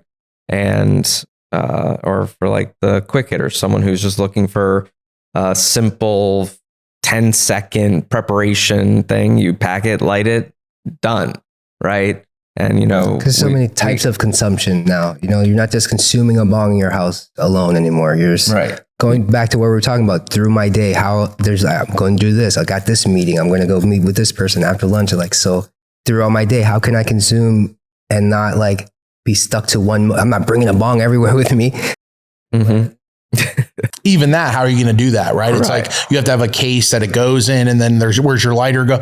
It's extra. I have a bag that I literally travel with a lot of, and it's a pack of papers. It's my grinder, small rolling tray, and then a jar of weed. Right. But it's like, what do you put that in? I'm stuffing it in other bags, and then they smell for the rest of their life. That bag's ruined. Yes. And even in a jar, in a bag, triple sealed, doesn't matter. And so same Goes back thing. to that too. Like at the core of it, it's really just, I need something to smoke my weed with. And we're always secondary to that. So people don't need our shit. People need our shit to use it with their but they'll find something. If they don't have a bong, people smoke out of apples, bro. Like we're not really necessary. So we want to make it for a reason. The glass is like, we're making a collection out of it. It's a novelty thing that we talked about. But with the accessories, like Bryan was saying, like, does it solve a problem for us? And then now I think we're at the point of like, maybe it's not a problem for us because there's so many types of consumption, but it's a big enough problem that we've seen it around. We've smoked with other homies. We've been all over the world, like selling our glass and stuff. There's other methods of consumption that we're not hip to, but if there's big enough a problem, let's try to understand it. And then same method, let's attack it like how we would attack it was our problem. And to Bryan's point, there's fucking millions of people in the world smoking. Someone's problem in Brazil is different from someone in London. They consume differently. It's very They roll interesting. over there. The tip game is crazy in Europe. My buddy just went to Japan, and he was like trying to figure out how he's going for a month or whatever. And he's like, one vape pen per week, but how am I going to make it not look like? And the first thing I thought of was some of your products. So where I was like, oh, this is super discreet. Yeah. This doesn't look like what it is at all. Right. Okay. Yes. I love that avenue because people be like, yeah, but if you're traveling outside the US, it's still not very cool. No. And if you're going to leave for a long period of time, people are like, just don't smoke. Well, yeah, fuck off. You know what I'm saying? So then it's like, how am I going to do it? I'm going to Costa Rica for a month. If you, it's like, I'm smoking. And sometimes because of the box, like Bryan was saying, like we hear different ways of usage. Like our older customers who have like arthritis, they can't roll and stuff. I like to pack the bowl. It's easy for me to pack it. It doesn't hurt my hands to roll. Like we didn't even think of that. We didn't set out to do that type of thing, but the box gives us that. Like, and micro consumption is big nowadays. People just want 0.1, 0.2 and go on with their day, come back in a few hours. That was kind of the ethos behind the quick hitters. Yeah. With the hemp rolls, it's not only can most people not really roll blunts, it's just a lot of times the hemp wraps that are on the market are stale and they crack and, low quality hemp, who even knows what's in them. Exactly. What are give me one or two products that you needed for demand that you were like really proud of? Something that you were like, wow, this came together sick. The glass, every month because we move so much, we don't like really sit and like look at it, but we move a lot of glass, and every month is a different theme, and now it's a different collection every month. So what you see here is a collection, and there's usually a carb cap and a bowl. So 5 items from a collection, a theme. So every month is a different theme. Every month we're coming out with a set of products that are cohesively pushed out. And then you get some of these like replenishables. But I think that's the thing every month. It's not like one thing, but like that segment of our business is, I think, one thing I'm really proud of, because we're so consistent with it. Mm-hmm. It's been 10 years running, you know, not at this capacity, but like at this, you know, like it's become more of a brand at this point, but we've been running this subscription for like 10 years. Okay. I'm a brand out there and I have an idea. What's the next step? Because everyone's got a great idea. Hey, bro, I got an idea for you. Oh my God. You know, so that's a penny in the well. Now you got to build it into a monument. Right. Like, what do you do for a brand owner? So this is some advice. To make a product. Yeah, I have a great idea. What's the next step, man? In our industry, Specifically our industry? I'm open. our industry is tough because here's the thing. Just because you sell your product into distribution doesn't mean it's going to move off the shelf, right? And that's something There's we have so to learn many the hard way. different things that you have to realize that just if you have a great product, we've made so many great products that don't sell at all, right? Like, honestly, Isoplex, okay? It's a great organizer tool for people who dab, right? We sell thousands a year, right? But we don't sell hundreds of thousands a year, right? And, you know, concentrate community is smaller than flower, obviously, but it's a great product. It's just not going to make you rich. And I think a lot of people don't realize that they only have a few at-bats at life, right? And these projects take 5-10 years. They're cycles. You only have 5, 6, 7 cycles in a lifetime. You got to make sure it's the right thing you're working on. So we've been getting much better over the last few years of saying no. You know, if your to-do list is this long, make sure your don't list is even longer, because you can get shiny object syndrome, waste a lot of time, go down the wrong path. And for us, we reel it back nowadays. Yeah, we're not trying to be the cool kids on the block. We're trying to be, you know, steady Eddie. Right. And because it's at this point, we have this consumer, we're in their life for glass. Okay, we're in their life in a different capacity for this. We're in their life in a different capacity for this product.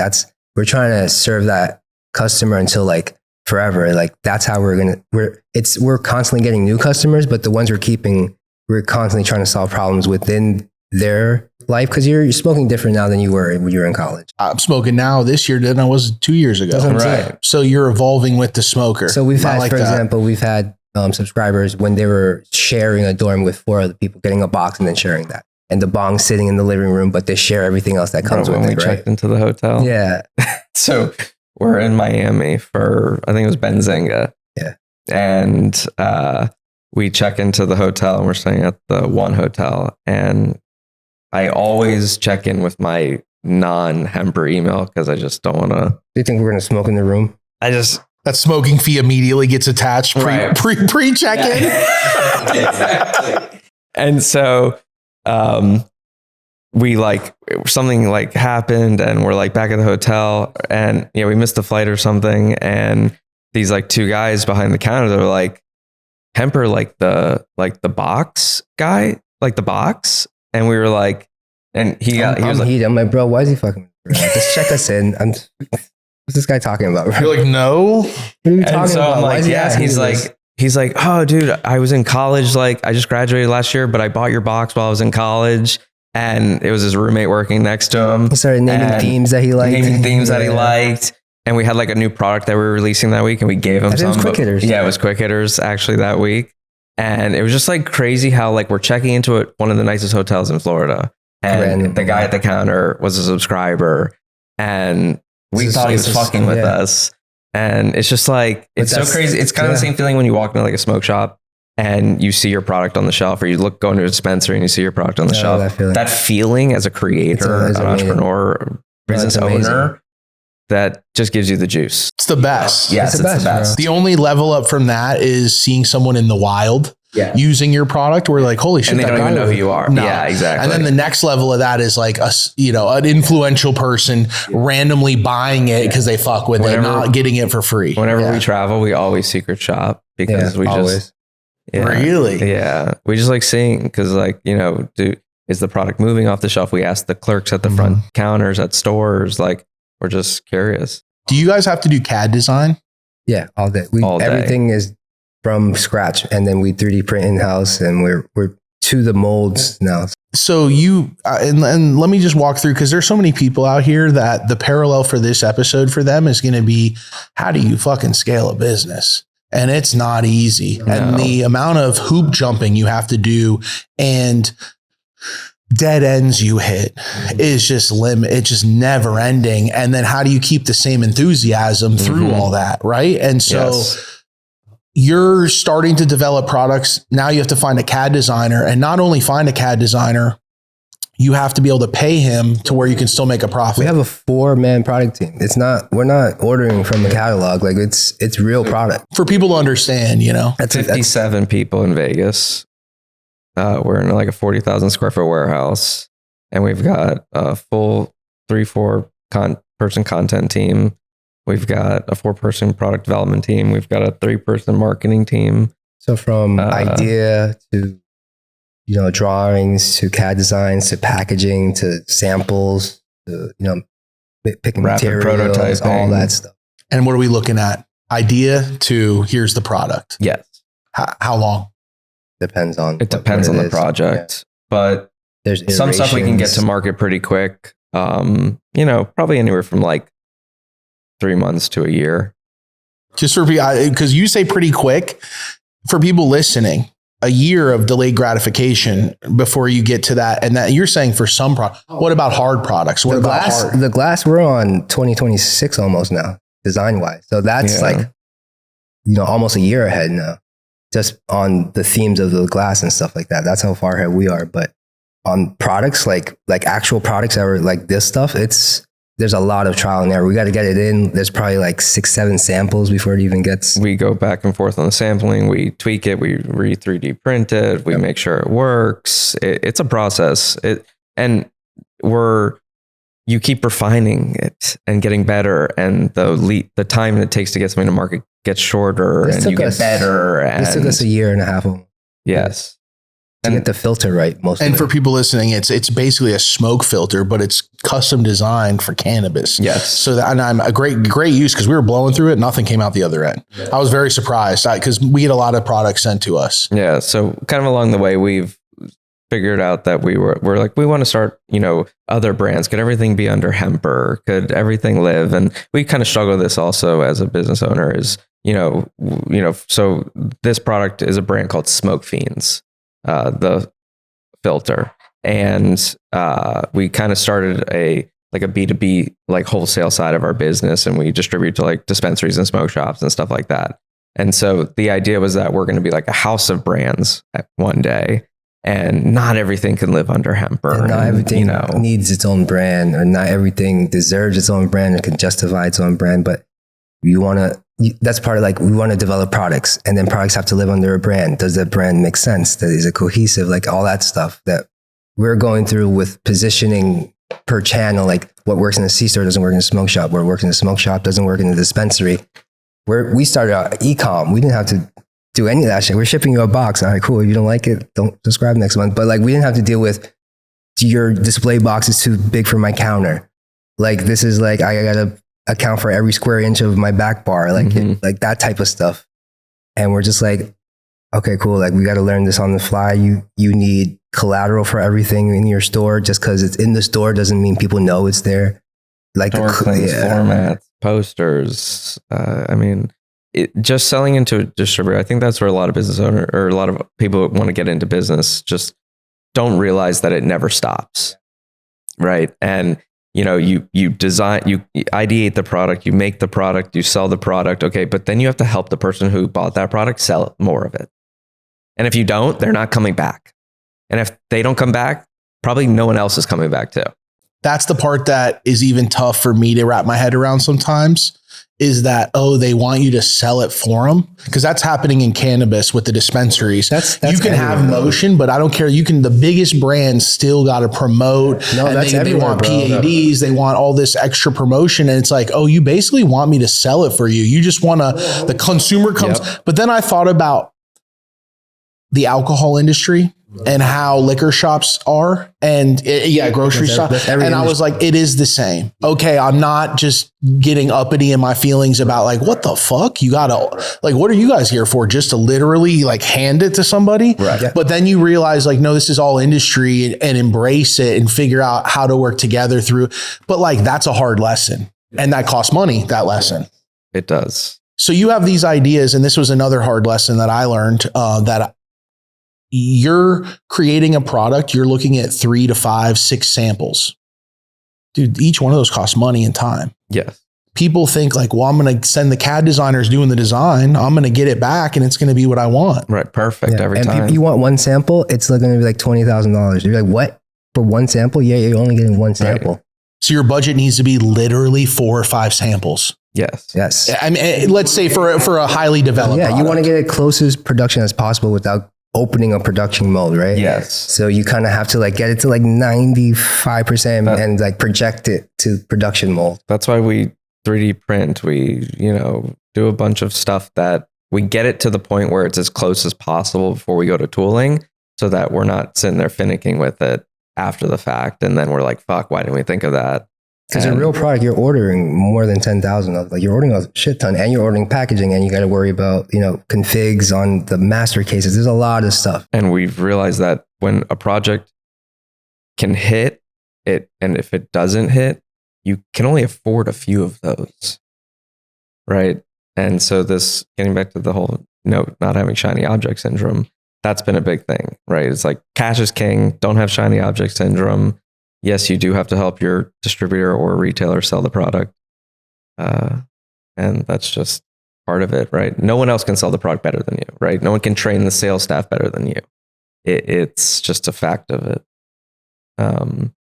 But no, I think we're in a unique position in our industry because we see it from a few different angles, because we play on the B2B side, we play on the B2C side, and we don't touch the plant, right? So we haven't had to deal with a fraction of the shit that everyone else has to deal with. But we did have, payment processing issues, same stuff. And, getting, leases is really hard. We're still considered high risk. Yeah. I mean, marketing, we no paid ads still. No ads still. It's still the we always same. joke and say if we could run ads, we'd be billionaires, If I could run it like I really ran it, like in the other industry that I was in, like it's full campaigns and rollouts. like actual impactful stuff. So we're not just using just like the high frequency of content we have to do. It's crazy. Like that holds back a lot of money coming into our industry, and people are like, oh, fuck them. But it's like, no, listen, some of that is good money. Some of that is people that are very interested in the success of your business or the industry. Mm-hmm. They just don't want to get involved yet because it's treacherous. Yes. And like that, even checking into a hotel and not being able to give your real email from business because people are like, oh, smoking weed. Yep. Charge them more. Or just other rollout weird problems with getting leases. Yes. FSOTD. We definitely aren't first smoke of the day.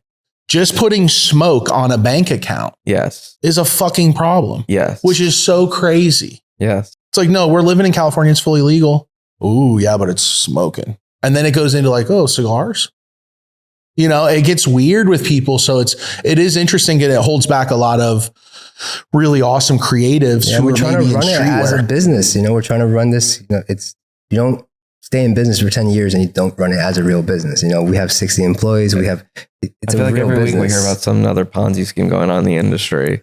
And I'm it's like, like, I this look is at why Ty and this I is look not at a like Angel, and I'm like, are we running the only legitimate business in this fucking game? Like, what's going on? It does feel like that sometimes. But it's like they have to, the way it's set up, like it's. What it is it's just a small circle of the people who are actually, and you just got to look at it as on the glass is half full. It's very easy to see who the people that don't belong or who are scheme artists, scam artists, all the different shit under the moon, right?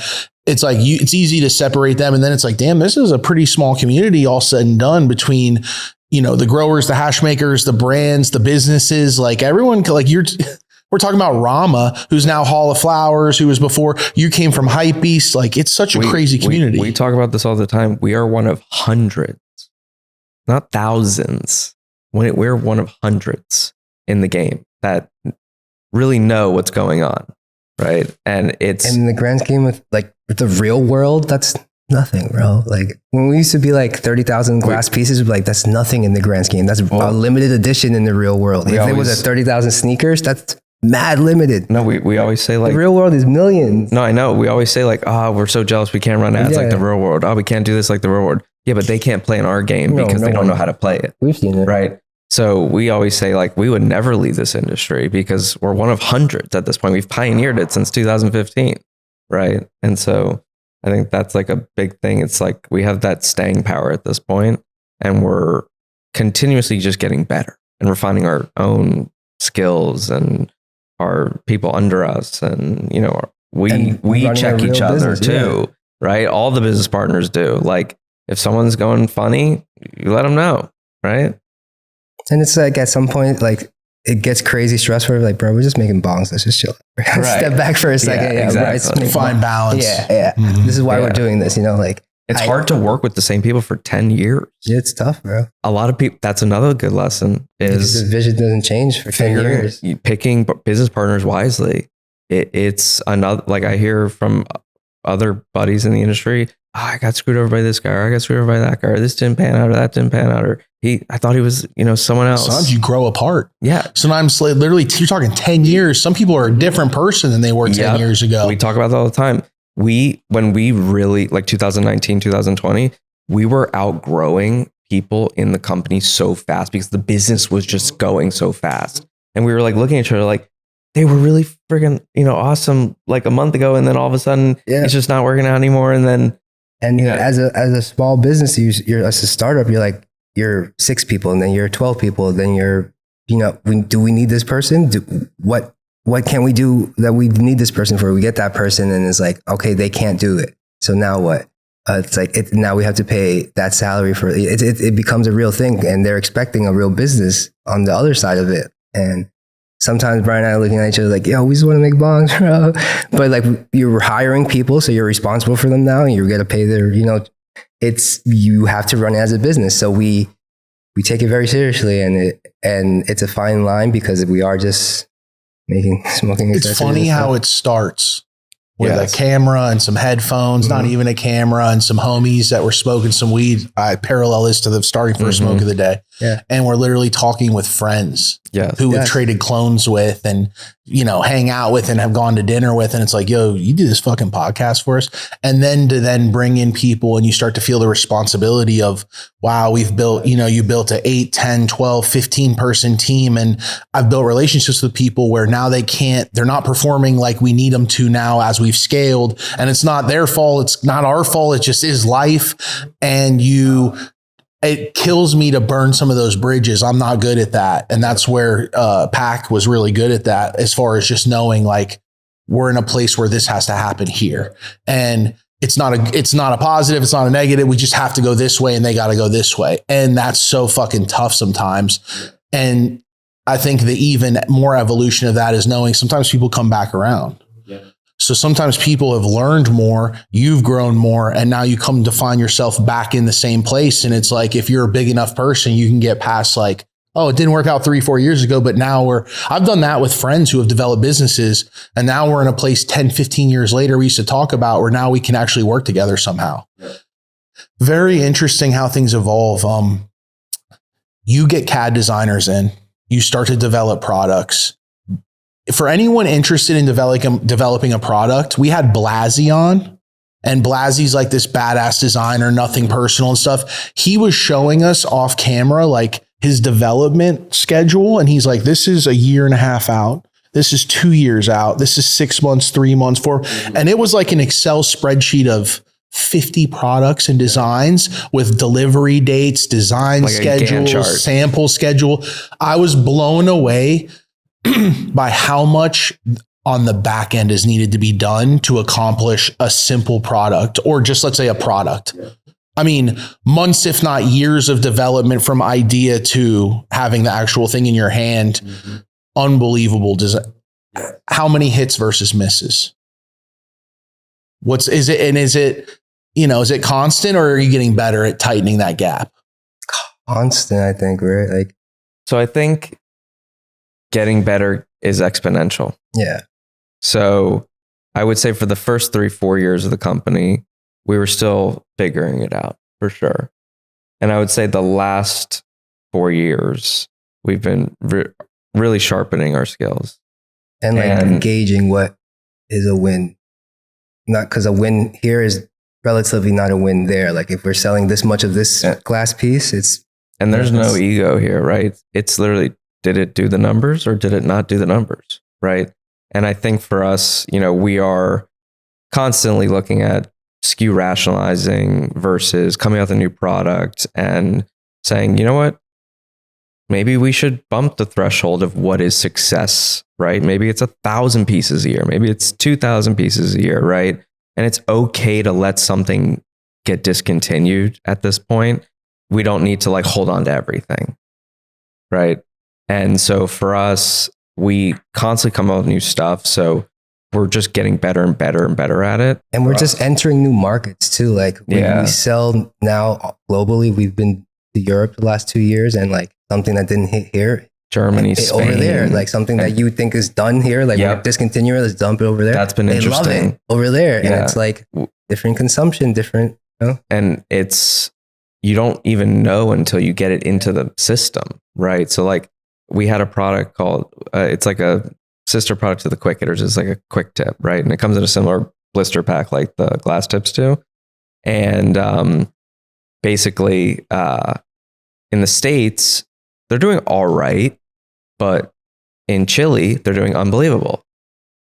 And in Europe, they're doing great, right? And it's that's funny. Different culture. Different culture, different way, different consumption habits. And that's what's been giving us a lot of life lately, is this international expansion and positioning products. And figuring out really what does work, what moves the needle, what really does pay the bills at the end of the day, right? So maybe not 60 products a year, maybe 30, but we're positioning in 120 markets and differently. And it doesn't have to be 16 different colors at once. We'll do 2 colors, see how it does. And then doing that type of slow into, because we're doing 3-4 channels at this point. So it's a lot of different customers. And then, is this digestible for this distributor to sell to the retail? Is it going to trickle down correctly to the end consumer?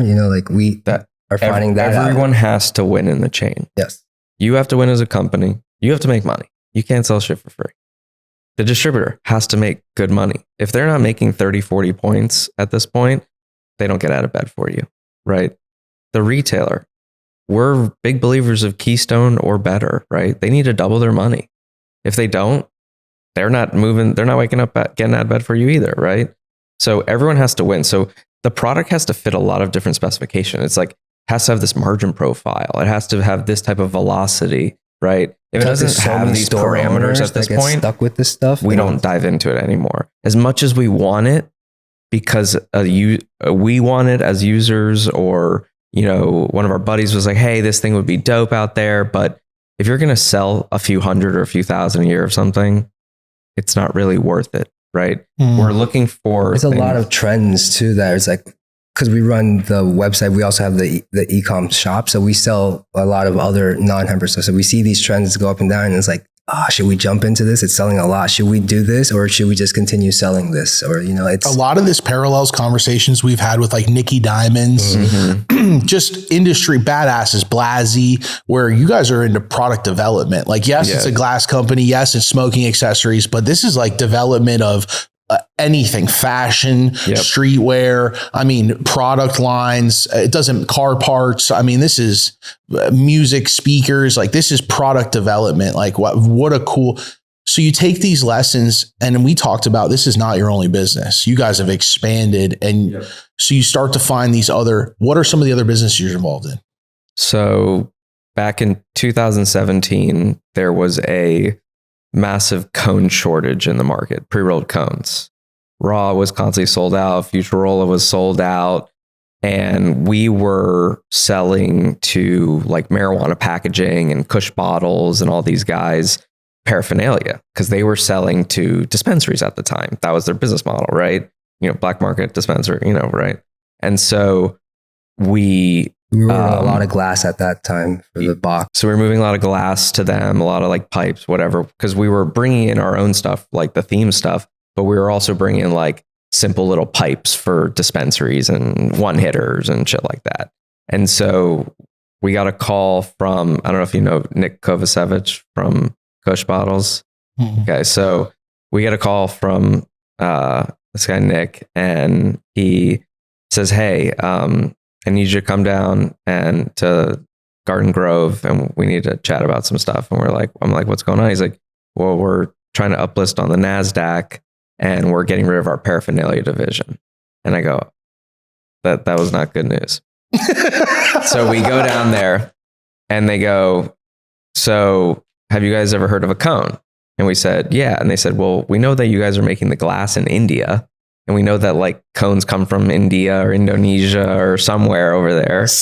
They originate from India. Not here. Yeah. Could you guys make cones for us?" Right? Raws were, sold out, Futurol sold out. And we said, "Well, what's the size of the prize?" We're like, "Well, we have about, $7 million outstanding with these people, And I said, "Okay, well, we'll go figure it out." So I call RJ. He's in New York at the time. And I said, "Hey, I think we've got a really big opportunity here. I need you to go to India and figure out how to make cones." And so RJ gets on the next flight, and RJ's like he'll do anything, anywhere, go anywhere, do anything. I was say, shout out to him. Yeah, That's dope. No, Yeah, RJ's been like our best support system, our back end, like just everything for this. So getting into India, you need a labor arbitrage to make cones because they're all handmade. I don't know if you know that. So, and they were basically invented by a Dutch guy, like over 20, 30, 40 years ago, actually. And they were being made in Indonesia and with like thousands of women. Okay. And so RJ goes over to India, and there's like kind of like sweatshop model, right? What you'd expect. Yeah, what you'd expect. And so we start learning. He starts figuring out, okay, this is how they make cones. This is the raw materials, this and this and this. And so he sends me some samples, and I go back to Kush Bottles, and I'm like, "Hey, what do you guys think about these cones?" And they're like, "Cool, they look good." So after that meeting, we walked out with like a $500,000 purchase order, which then funded our first facility in India. I called RJ, I said, "Hey, we need to build the facility. We need to make this." So we start making 2 million cones a month, 5 million cones a month, 10 million cones a month. And the idea was that we were just going to make cones, and Kush Bottles was going to sell all of them because they were like, "We're going to go take Futurol and Raw's lunch money." Basically, it was at the time. And so we were like, "This is awesome. We're going to make cones, ship them to you. We have to do no other work." Unbelievable, right? Well, Kush Bottles was unfortunate, a little overzealous on how many cones they could sell. And so we had to start going out into the market. And what ensued essentially was we basically had, call it 10 million cones a month capacity. And so RJ's looking at me like, "Dude, I just built this factory. Yeah. I've got Crazy. 250 women rolling for us. What are we going to do? We're not selling cones." I said, "All right, we're going to go out and sell cones." So I guess we can. You went out and sold cones? Yeah. So we went out and sold cones. One of our first big ones was we produced for OCB. Their cones. This is the rise of like the retail. Yeah. So you were almost like white label. Correct. Exactly. For brands. Yep. Okay. Yes. But still friendly with Raw. Yes. Yes. So then it was like Because you were selling their products too. Yes. Through your other side. Yes, exactly. Wow, that's a Yes. tightrope. I'm just going to shout out Josh. We fuck with you heavy. You know that. Yeah. Wow, that's crazy though, because in business, that's a weird tightrope to walk. It was. Because you want to keep these relationships and they're making everyone money, but then you have a competitor product at the same time, kinda, and you're developing. Wow, that's weird. Yeah. So we started contract manufacturing for these rolling paper companies, basically. the biggest And they accepted it though. They were like, "Hell yeah, game on. Let's go." Correct. because they've never been able to get capacity like this. We're talking like 30 million cones a month. And you basically built out a factory. Yeah. Factories. So now We have 13 factories. One of our second customer was Jeter. So now we're making for cannabis brands and on the retail side for these rolling paper brands. Yes. And so, I won't name all of them. How'd that come about? Really just outreach. So I walked at Champs Trade Show. I walked up to this guy, Cody, at the OCB booth. And I said, hey, Cody, you guys don't have cones. We have capacity. Can I send you some cones? And he said, yeah, sure. Send me some samples. And then the conversation got all the way up to the owner, and we did a deal, and we started making cones for them. And we got a lot of the brands back to Rama, like Hollow Flowers. We got on the start of it. Bryan and I were just taking cones with us in a little box and going to Hollow Flowers. Hey, you're a cannabis brand. Do you have pre-roll cones?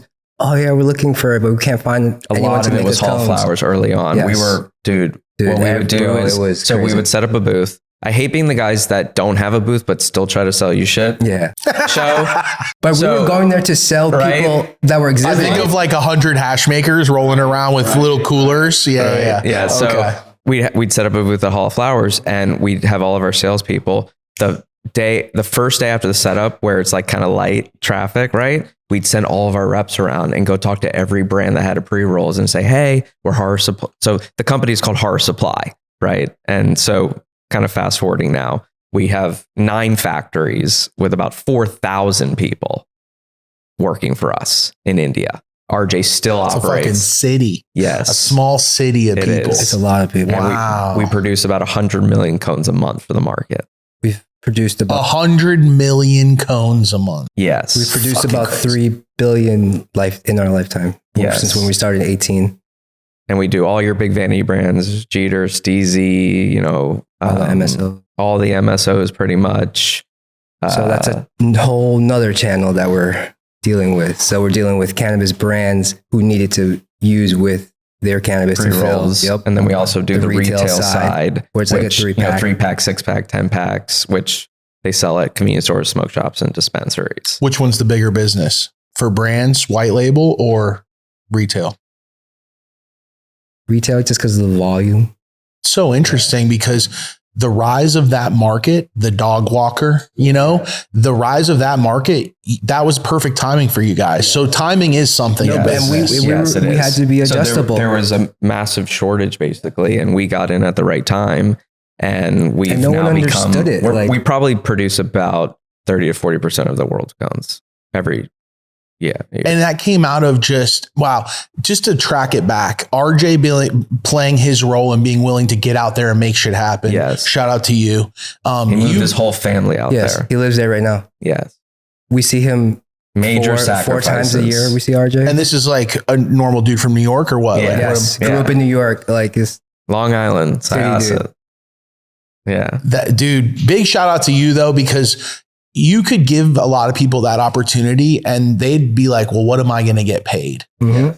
I'm guessing he fucking was like, let me put in the legwork and see what we can build with this. Yes. We built it. Very interesting, man. Very, very cool people. Some divine intervention in your life to have certain people around you who are willing to be like, just pull the trigger, I guess. No way we could have done this. So how I met RJ was I went to community college for 2 years after high school, and I transferred to George Washington University in DC.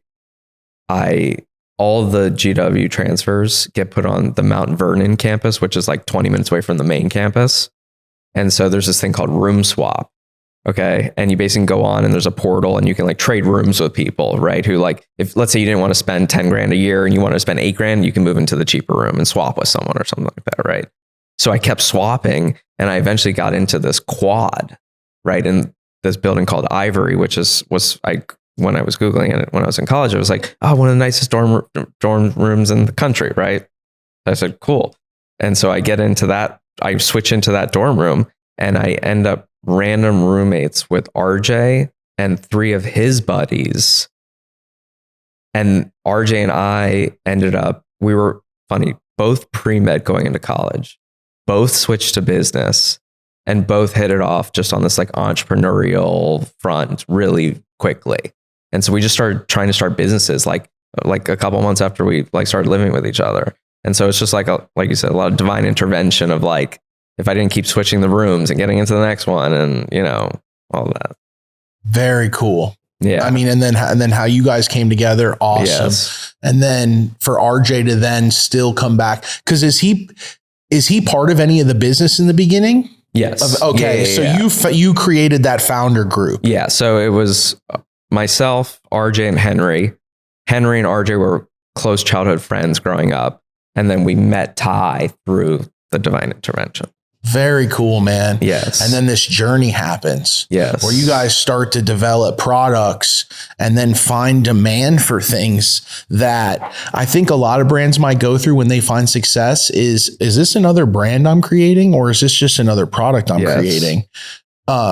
Besides because obviously the cone market, that's highly successful for you. Yes. What are some of the other businesses that have ended up developing out of this original idea? Yeah. So first it was Hemper.com, basically, which was the subscription box. Just subscription box. Then it was subscription boxes plus smoking accessories. So you could do subscription and one-time products. Which was mostly in the beginning, like leftover subscription box stuff. Products, yeah. From the last I like that aspect about it though, because I can buy a product and then if I like what you guys are curating, Exactly. I trust what you guys gave me or sold me. You can buy it after the fact. I'm like, as okay, well. now I'm more willing to now subscribe or. So the idea was we developed these like wipes that have like, beads on them, for like scrubbing. Right. And so you got this in a box. And then if you liked it, you could subscribe to this for any time, have like 5 buckets come a month or whatever. Right. Yeah. That was the whole concept behind the thing. And then after that, it was Hemper B2B. So selling into dispensaries and smoke shops. And so that company is called Horror Brands. And that's where you can buy like Smoke Fiends and Hemper and all the different products that we make. We have 4 brands total. Yeah. And then we launched Horror Supply 2017, which is the cone manufacturing arm. And it's also morphed into a kind of like an agency merchandising house for cannabis companies and MSOs specifically. So what we do is we'll actually design a full suite of products for the MSOs and we'll actually show them how to merchandise it. We'll do all the supply chain manufacturing for them. And some of it will be our products. Some of it will be our products that they private label as well. And we do a lot of vendor managed inventory for them. So we'll store product in our warehouse. We'll ship it to each store, whatever it is, processing facility or a dispensary. And so now what we're doing is... Because they struggle with the same brand thing. Like, do I get all the merchandising for this brand? Or am I just a dispensary selling these brands, So the crux of the whole issue is that whoever decided that the person growing the tomatoes was the person packaging the tomatoes, was the person that owned the retail store and the whole chain, it just doesn't make sense. You can't be amazing at all of those things. And the people that are clap for them, what I'm saying? But it's like, that doesn't have to be everybody. No, exactly. Not everyone who has a brand has to grow the weed. I agree with that as well. Doja Pat. There's people that curate a phenomenal experience, work with growers, work with breeders and crush it. Right. Yeah. They don't got to grow it too, man. Exactly. And some of us just like to grow it. We don't want to I know some of the best growers in the world that the last thing they want to do is have to put a brand out. Like, bro, get the fuck out. All these products, like the Isoplex, I'm like, Ty, I need something. He designs it and does the cat and does all the stuff. Right. Oh, wow. You do. No, we have a whole team, but like it all starts. I mean, in the beginning, we're doing everything and then we want to do more. So we get people in that and it becomes a thing where you have to sell your employees division of this too. Like, cause like my whole content team, they don't even smoke. So like they're making this content. Like they have to understand this. They have their own career goals and stuff. And it's like, this will be a thing in cannabis. Don't worry. Like your goal here will be a thing in cannabis. And you think that a lot of these MSOs or a lot of these cannabis companies have massive teams. A lot of these businesses are small. Yes. A lot of these teams are tiny. The merchandising team at some of these MSOs are 2 people. Yeah. Right. Like, and they have like sounds big. 60 stores. Right. And these stores are 180 huge. stores or and something. they have to now learn how to curate product, develop product. Yes. Do they want product with their brand on it? And what's that even look like? Want that? They have to have like it's such a very cool. To be a merchandiser / buyer for an MSO, it's really difficult because you're unfortunately buying based off preference. Mm-hmm. And you have to take yourself out of the equation and really based off what's actually going to move off the shelf. Yeah. Right. And that's so difficult for these MSOs to figure out because merchandise is 1% of total top line revenue. So it's definitely a priority for them, but it's not a big enough priority where they want to hire full teams for it. So we come in, give them that agency treatment where they feel like they have a team of 15, right? And we show them how to merchandise it. We do the manufacturing, we do all the dye lines, all the mock-ups, everything. And they really appreciate it because it's hard to take someone's brand deck and manipulate it into something that they would want to see on the shelf in their own store. The amount of knowledge behind that too is priceless because like, you know, I've had Boroblast, I've had homies on the show that curate for some stores, but just that's one person and he's doing high end stuff and their consumers want, you know, something that they can buy. And if they break it, they're not literally out 3 months or 6 months rent or more. And so it's an interesting concept of like you're saying for MSOs. And it's like, I mean, there's so many companies that scale so fast that, yeah, they're like not even thinking. Yes. And then who do you even hire to develop that line and tune into multiple states? Yeah. Or even Every we deal with state's single state different. operators too, I'm sure, that just we have do. multiple stores. We do. And the MSOs it's even more difficult because a lot of the MSOs are from acquisition. So they've got multiple different brands, multiple different properties, multiple different retail states. stores, Yeah. multiple different states. All their stores different are regulations, different configs, different brand banners, right? All that Who stuff. deals with them? You? Like like when they call though, and you're going back and forth with them, who's handling it? It depends on the account, to be honest, but we sell as a team at this point. So we go in as like, okay, we know, CEO's on, they've got the full force of the company, right? Creative directors on, they know they got the full force of the creative side, right? Angels on, they know they got the full force of logistics, processes, operations, right? Yep. E-com, whatever, any connections that need to happen or whatever it is, right? So as selling as a team, it gives them that confidence that they're not just relying on a sales rep, right? It's very outdated, mundane kind of style of selling, especially to an MSO that really needs to feel like they're being held, coddled, right? Yeah, we treat it as like we're Adidas and we're dealing with Foot Lockers. There's a chain of stores, they all have needs, they all need campaign fills, the regional campaigns, regional sales, different splits, all this stuff, different especially in art, different testings, different releases, different schedules of releases, different brands, and because not every MSO is just copying and pasting their brands over, they're acquiring brands here and letting that run. So is that going to copy and paste here in this place where you can't have that on your packaging over here? You can't have that material in your dispensary here. It's hard to deal with that. And it's usually one or two people are doing it. And what do you call this? This is product business development merchandising. Or merchandising? Yeah, merchandising. Yeah, because that's like a whole design house. Yes, And exactly. you're bringing the knowledge from 5 or 6 or 8 other businesses to the table. Exactly. So it's like us selling our products, us merchandising their brands into products. The perfect storm is we produce all of their pre-roll cones for them or blunts or whatever, right? And we do a ton of different variety on cones. Which we already do that. Different paper types, different filter tip styles, glass, ceramic, wood. And that, another thing was it became a business because it was like, can you do this? Yeah, we can do it. We made millions of it. Okay, now how can we turn this into a business? Hey, we see that you have all these bongs. Can you guys make a custom design us a bong?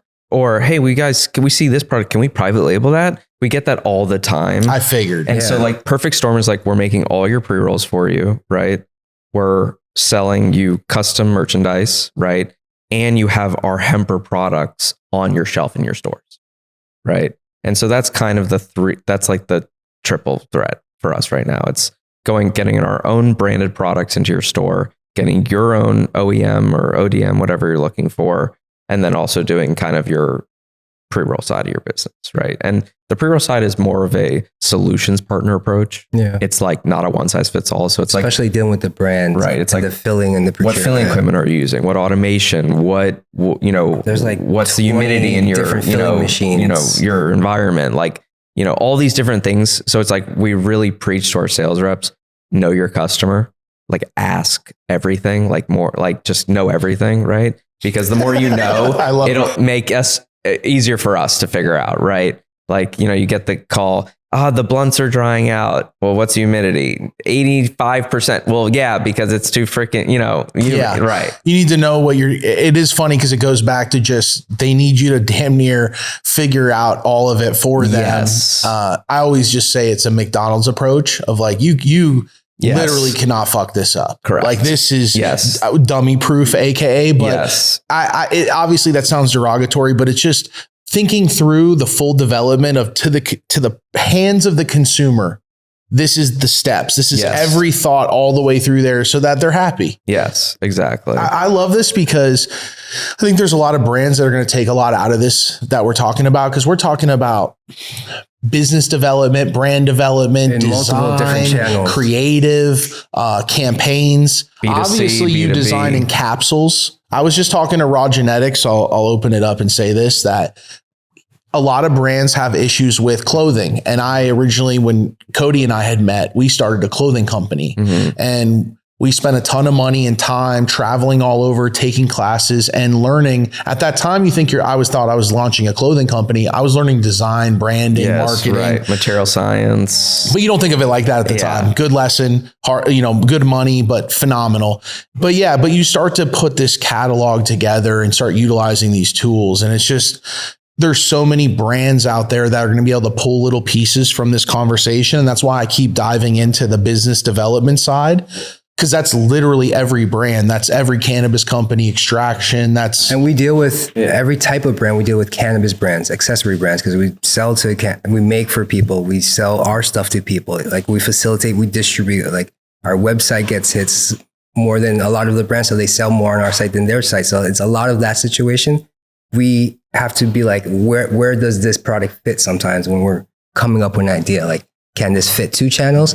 Can we do this here and use that here? And I think, another lesson that I think we've really learned is that if you have a client and they're buying input A from you, what else can you sell them, right? You have to, as an entrepreneur, as a business owner, you have to find revenue streams. You have to find it. You have to invent them, right? You can't just, like, if you have one legacy product, that's cool for 12 months, 24 months, 36 months. what's the life cycle of that? What's the life cycle of it, right? And sometimes, like, what's the life cycle of the segment you're selling to? Is it still going to be there in 10 years? Or like, because is that going to be a place where you could always put product through, like that's how we're thinking through this. Like when you had that thing with the demand for cones and then you had to pivot. Very interesting how you have to do that. Do you consult on this business at all? Because like obviously having an idea, if let's say there's a brand out there that's like, man, I got this fucking sick idea for a product. Yeah. I want to develop this, but I don't want to have to hire a CAD designer myself, figure out if they can actually develop this product, go find a factory wherever that is, whether it's in America or not. Right. Do you do consulting for stuff like that? So we get people who do come to us and say, hey, I've got this idea. Can you guys help us make this? And typically, I mean, those types of relationships, because we're doing a lot of the heavy lifting, you're getting like a royalty, right? At the end of the day. What if it's flip? What if they want to develop it and they want to pay you to figure out how do I develop this? That's basically the MSOs. That's what we're talking That's basically what the MSOs are asking us to do. That's Pretty what I much. figured. Yeah. Because it starts with, hey, we'll buy some stuff, and then like, hey, man, show us the playbook. Yeah, exactly. Right. Yeah, no, like, I mean, it's like, when we say we can do anything, like, I don't know if you saw, but there was like a press release that GTI just did where they had this like Great Dane blunt, and it was like a 7-gram blunt with a glass tip that was like this long and 120 millimeters long, and the whole thing was this long. And we just want to it's just like no other company that does pre-rolls or like custom stuff is going to go out of their way to make 100 of something for you. It's like we're willing to bend over backwards for our customers. And I think that like extends really far in this industry, right? And especially because of the turnover at these companies. Yes.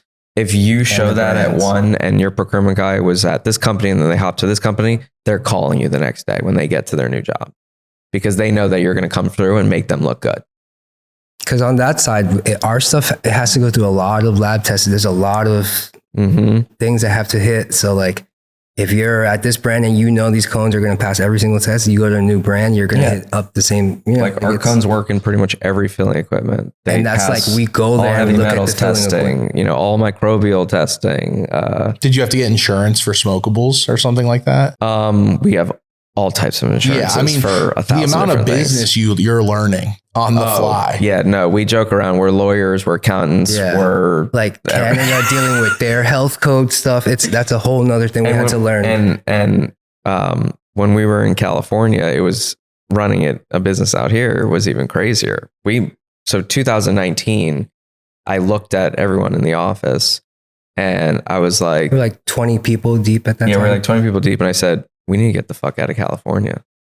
I was like, I don't think we're going to be able to keep scaling this business. Like, we just got to get out of here. Like, there's too much going on. We're warehousing our stuff in New York, We're warehousing in New York office in LA. and yeah, office in LA. And so I call my business partners, RJ and Henry and Ty, and everyone's like, I'm like, yo, I'm moving to Vegas. They're like, dude, you're out of your mind. You're going to hate it. It's going to suck. I was like, Vegas? Yeah.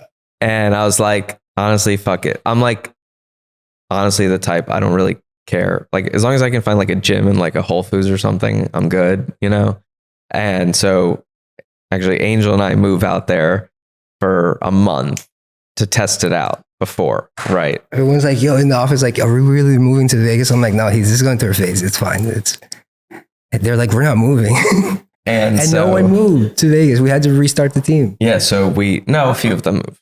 Yeah, like 5 of us. Yeah. And so I go back and I was like, we're getting out of California. We end up moving to Vegas, relocate the whole company there. Best thing we ever did.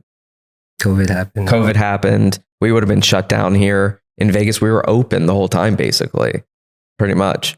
And it was now a lot of the industry is moving to Vegas. You know, it's We're able to scale. There's full studios. Mark Wahlberg, like, Yes. is open in a studio. Exactly. I mean, the amount of people going from California to Nevada is crazy. yes, it's You crazy. know, it's because my little cousin, he did that. Literally, because he was like, look what I can get for the same price. Yes. And then I have access to all this other stuff. Yes. And that market also for cannabis is way less competitive. Yes. And you're only 4 hours away. Exactly. So people see it for all like dynamics. 7 times a year for trade And shows anyway. no state income tax. To scale the business, it was the best thing we ever How did. awesome is that? I know, dude. And the living was comically cheap a few years ago. It's not as cheap now, but Yeah. it was Cheap now. comically cheap. We were living right next to where Green Street was on Miracle Mile. And we were spending, I don't know, $4,000 a month for like a 2-bedroom apartment or something. We get to Vegas, 4-bedroom, brand new house, like 3 times the size of the apartment. The Hemper house. For like $1,800. Yeah. It was a joke. We were like, what's going on? Is something wrong here? You know? Yeah, exactly. It's all degenerate. Where's the catch? Yeah. There's got to be a catch. Right. Yeah. And so I guess where I would go from here is that you have the website Yep. and you offer a lot of your products through that. So if they want a one-time purchase, but then you Yes. have the development. What is this new product? Like, what's this thing you have sitting in front of you? So like we said, every month we're coming out with something new. So this is one project that we've been working on for a while, and it's basically a portal torch. I don't know if anyone watches Rick and Morty, but it's a portal torch, very similar. This is actually the first time I'm using it. I guess we're going to turn it on. This took and then the light turns on. Gotcha. And This took like it's 15 variable, so samples. you can like turn the flame down with your finger here. So you can use it with like one hand instead of needing like 2 hands for every time. I thought Ghostbusters. It Yeah. makes sense. Rick and Morty now. And then you just leave it on the side. So basically we come out with like a lot of novelty stuff. Like you saw the lighter battery. It looks like a lighter. So like kind of like functional and then novelty fun. Right. Both. Yes. So it's not one or the other. So people who don't want, functional, here's something artistic or here's Yes, something fun, and exactly. then vice versa. That's what I liked about it, because I'm a big function. I'm Yes, big on me like too, me too. This will improve my smoking, or this is something cool where I can hide some weed in, or I can hide some carts in, or I can do this. Like, yeah. what other stuff are you guys into right now? Like, what's the development right now? Like, what's some upcoming big stuff? So obviously, you change as a smoker throughout your years, right? And so for me, concentrate has become a big thing, right? We were And, talking about that before the and pod. so Henry actually is the one who introduced me to concentrate. After we packed those first 30 Hemper boxes, we're in his car. This is back in 2015. He hands me a G Pen Micro with some, like, I open the cap, like some poop soup in there, right?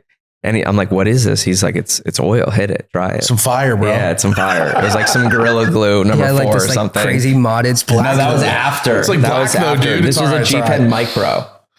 I hit this like modded bazooka in his driveway the first time. Oh, he's like the smoker. Okay, gotcha. I can tell. He's like turning everything out. Yeah, exactly. So I hit it and my feet were so sore. And I'm like, packing boxes all day. Because I was like packing boxes all day. I thought you meant from hitting it. No. I was like, that's a wild one. I hit it and he's like, how is it? I'm like, dude, I think my feet are numb. And I was like, this is awesome. There's like no smell. There was no like anything. I didn't cough. Like it was awesome. And after that, I was like put onto oil. I was like obsessed with it. I was like flour. Now he's only oil. Right. Yeah. Now I'm only oil. But for right this second, we've been looking at this space for a while, right? You've got dabbing, right? Yes, it's a smaller market, but it's definitely something that I think is scary for a lot of people, especially with the torch and nail, right? And I always say that dabbing is kind of like ice hockey. It's like you need a lot of shit. You need the rig, you need the fucking banger, you need the torch, you need the dab tool, you need the carb cap, you need the ISO, you need the Q-tips. Just the substrate itself is more expensive than flour. And so a lot of consumers, they divert to distillate carts because I don't think they really understand, how to consume rosin or hash, right? And so for us, we've been really looking at, is it, do we want to come out with the next all-in-one device, right? You got the puff codes, you got the switches, you've got the this, you've got the that, right? But for us, we sell a lot of glass. And so the idea, and I think smoking a bowl out of a bong is a familiar experience for a lot of people, right? Most people have hit a bong, right? It's either good or bad. That's how a lot of us started. Exactly. Some type of water pipe.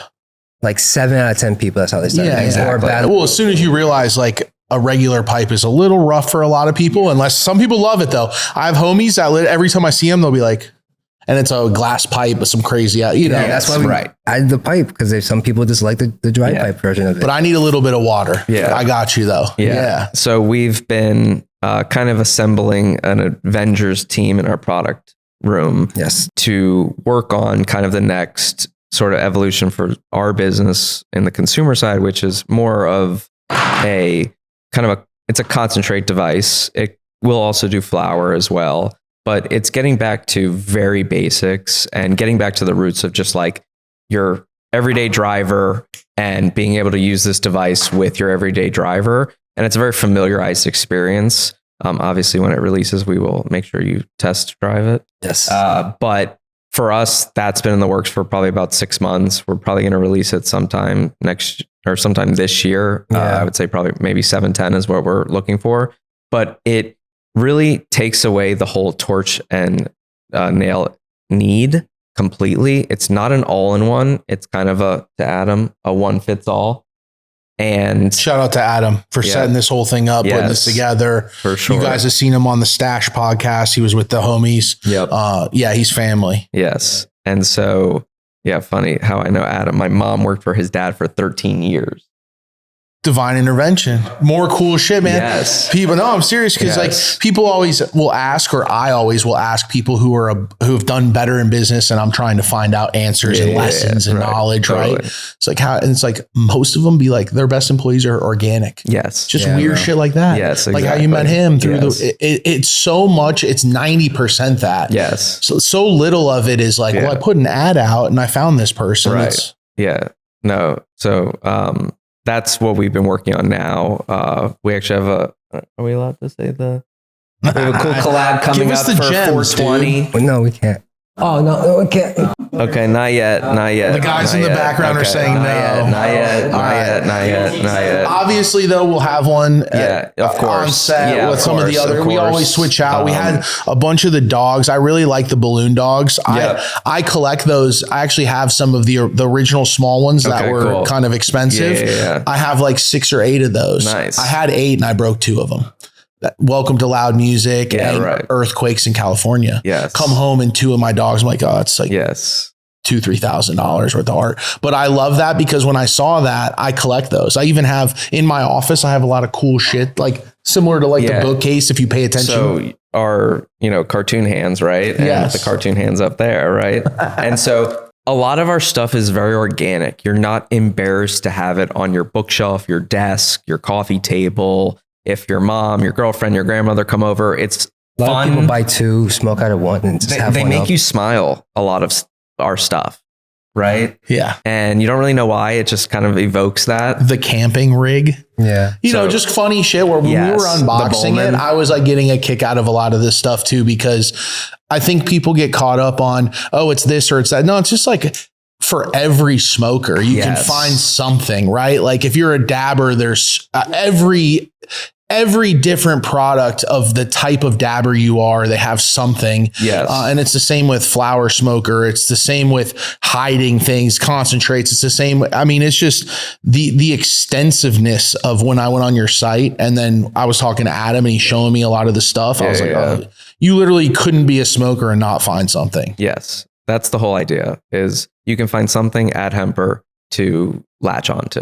Makes sense. That's how I felt. I was like, oh, and I'm pulling shit out and I'm like, yo, I'm giving shit to my cameraman. I'm like, you smoke out of carts, right? I was like, bro, this is for the SoFi Stadium. Here you go, bro. And so because you're industry. So when we get industry people that are like, this is dope or this is cool, that's when it's like, that's when we're like, we got it. When we were in HQ and everybody was like using the Isoplex. Yes, I know. And like everyone in Europe was freaking out at the quick hitters and the blunts. We were in Germany. They couldn't get enough of the glass tip blunts. They were like, what is this? We've never seen it. And that just like, dude, it gives you the juice to keep going, you know? That's a good lesson. Another good lesson is travel with your business, right? It would open it up to like your, you never know. Your business in the context of another country is crazy. If you can, and we went to Germany twice last year. Mm-hmm. We were there for Marriage in Berlin. When it went legal. It was crazy. It was like 45,000 people there. It was nuts. You got to go, I'm guessing. That's like we had a booth there. Yeah.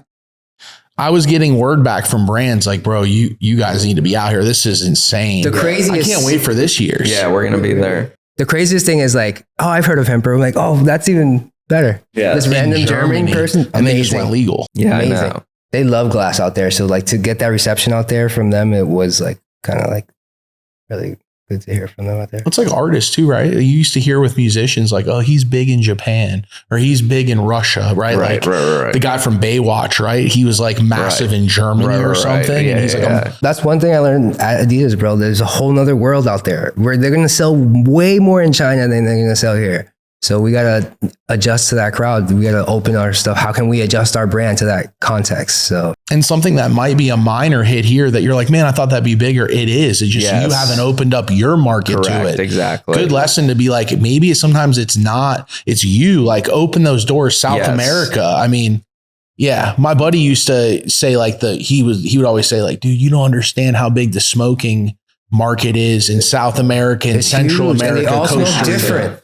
Massive. Mm-hmm. We didn't know, but so Chile is the highest per capita for smokers. That's huge in bro. South America. Our products are crushing there.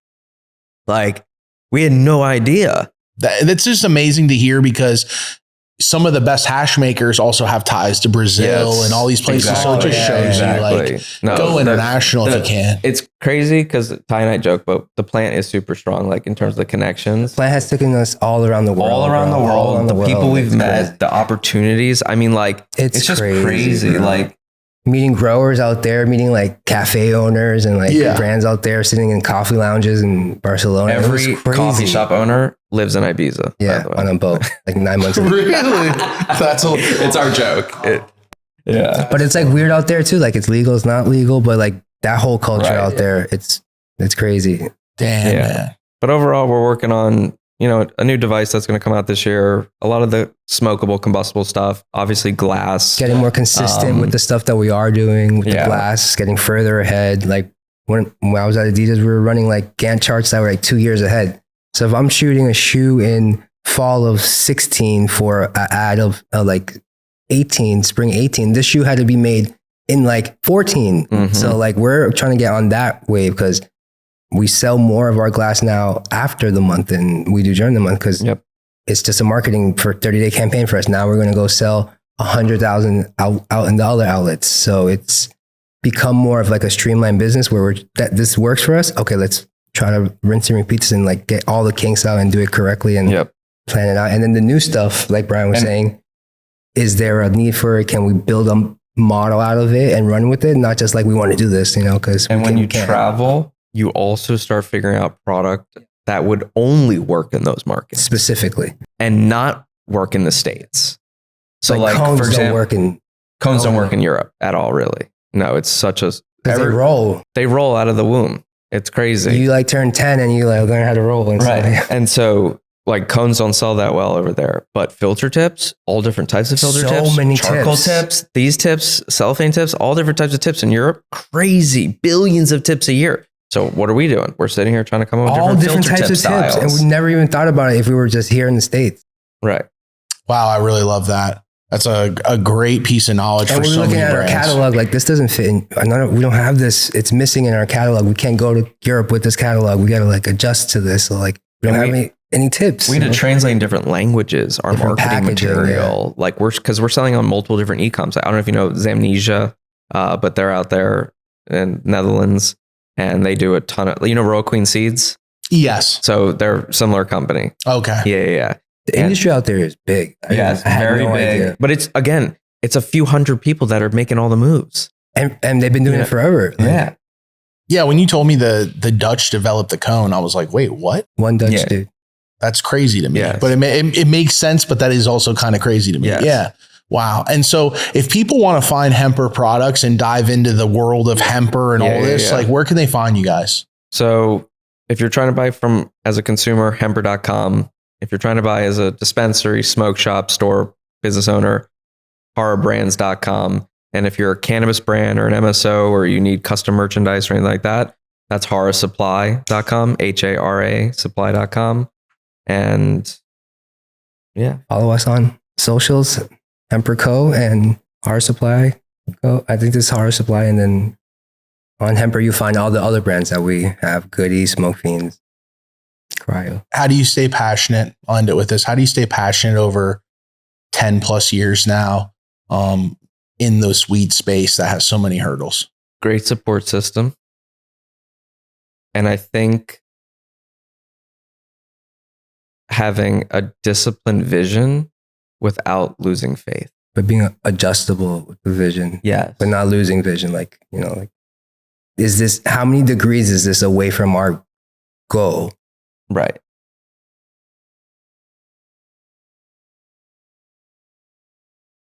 But So- I think a lot of business owners, entrepreneurs, they get that 1% of, doubt. That'll kill you faster than running out of cash. Mm-hmm. Damn. I love it, man. And I love that you guys are true smokers.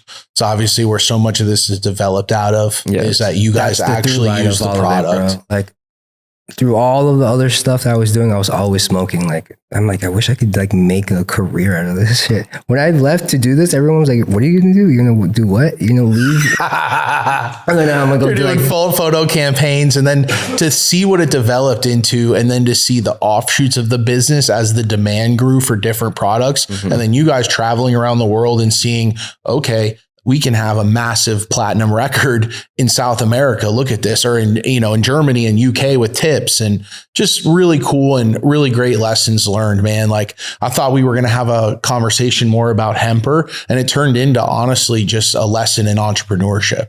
Yeah. Like, and I love that because that's everyone listening. Everyone listening has a dream about developing a product or a strain or a grower. Like, at least with this podcast, it's so many small business owners up to large scale. Totally. And they all have great ideas and they all want to develop products and they all, have that in them. Yep. I'd love to be able to sit down with you guys, man. It's honestly been a really blessing to be able to learn from you. These conversations help me. Like, I love that these people learn too, but like, Right. I love the audience as our family, but it's like, I leave here with so many good business lessons from the people I get to talk to because they've experienced it firsthand and had to jump through those hurdles.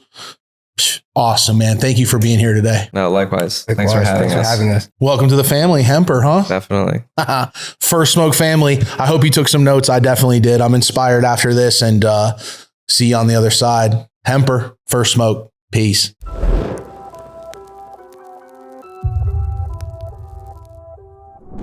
First Smoke family, If you want more video, unreleased content, stuff we can't put on YouTube, you want early drops, weeks and weeks in advance, FSOTD.com gets you all that. You become part of the family, you get hooked up with early content, you get unreleased content we can't put out on YouTube because we get age restricted and we get strikes, the whole deal. FSOTD.com gets you hooked up like family.